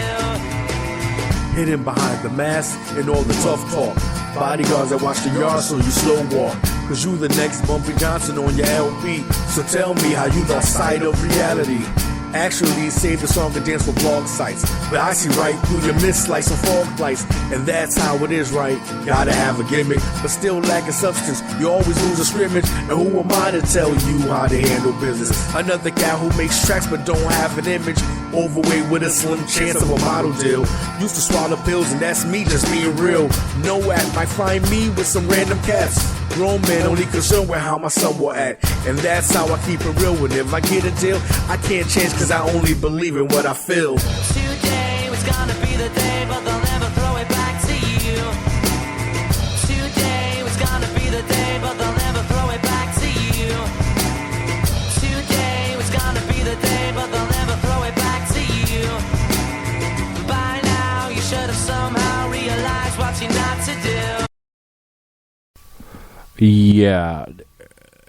Don't or do listen to 2 Loco Radio. 2 Loco Radio. 2 Loco Radio. The number 2 LOCO Radio.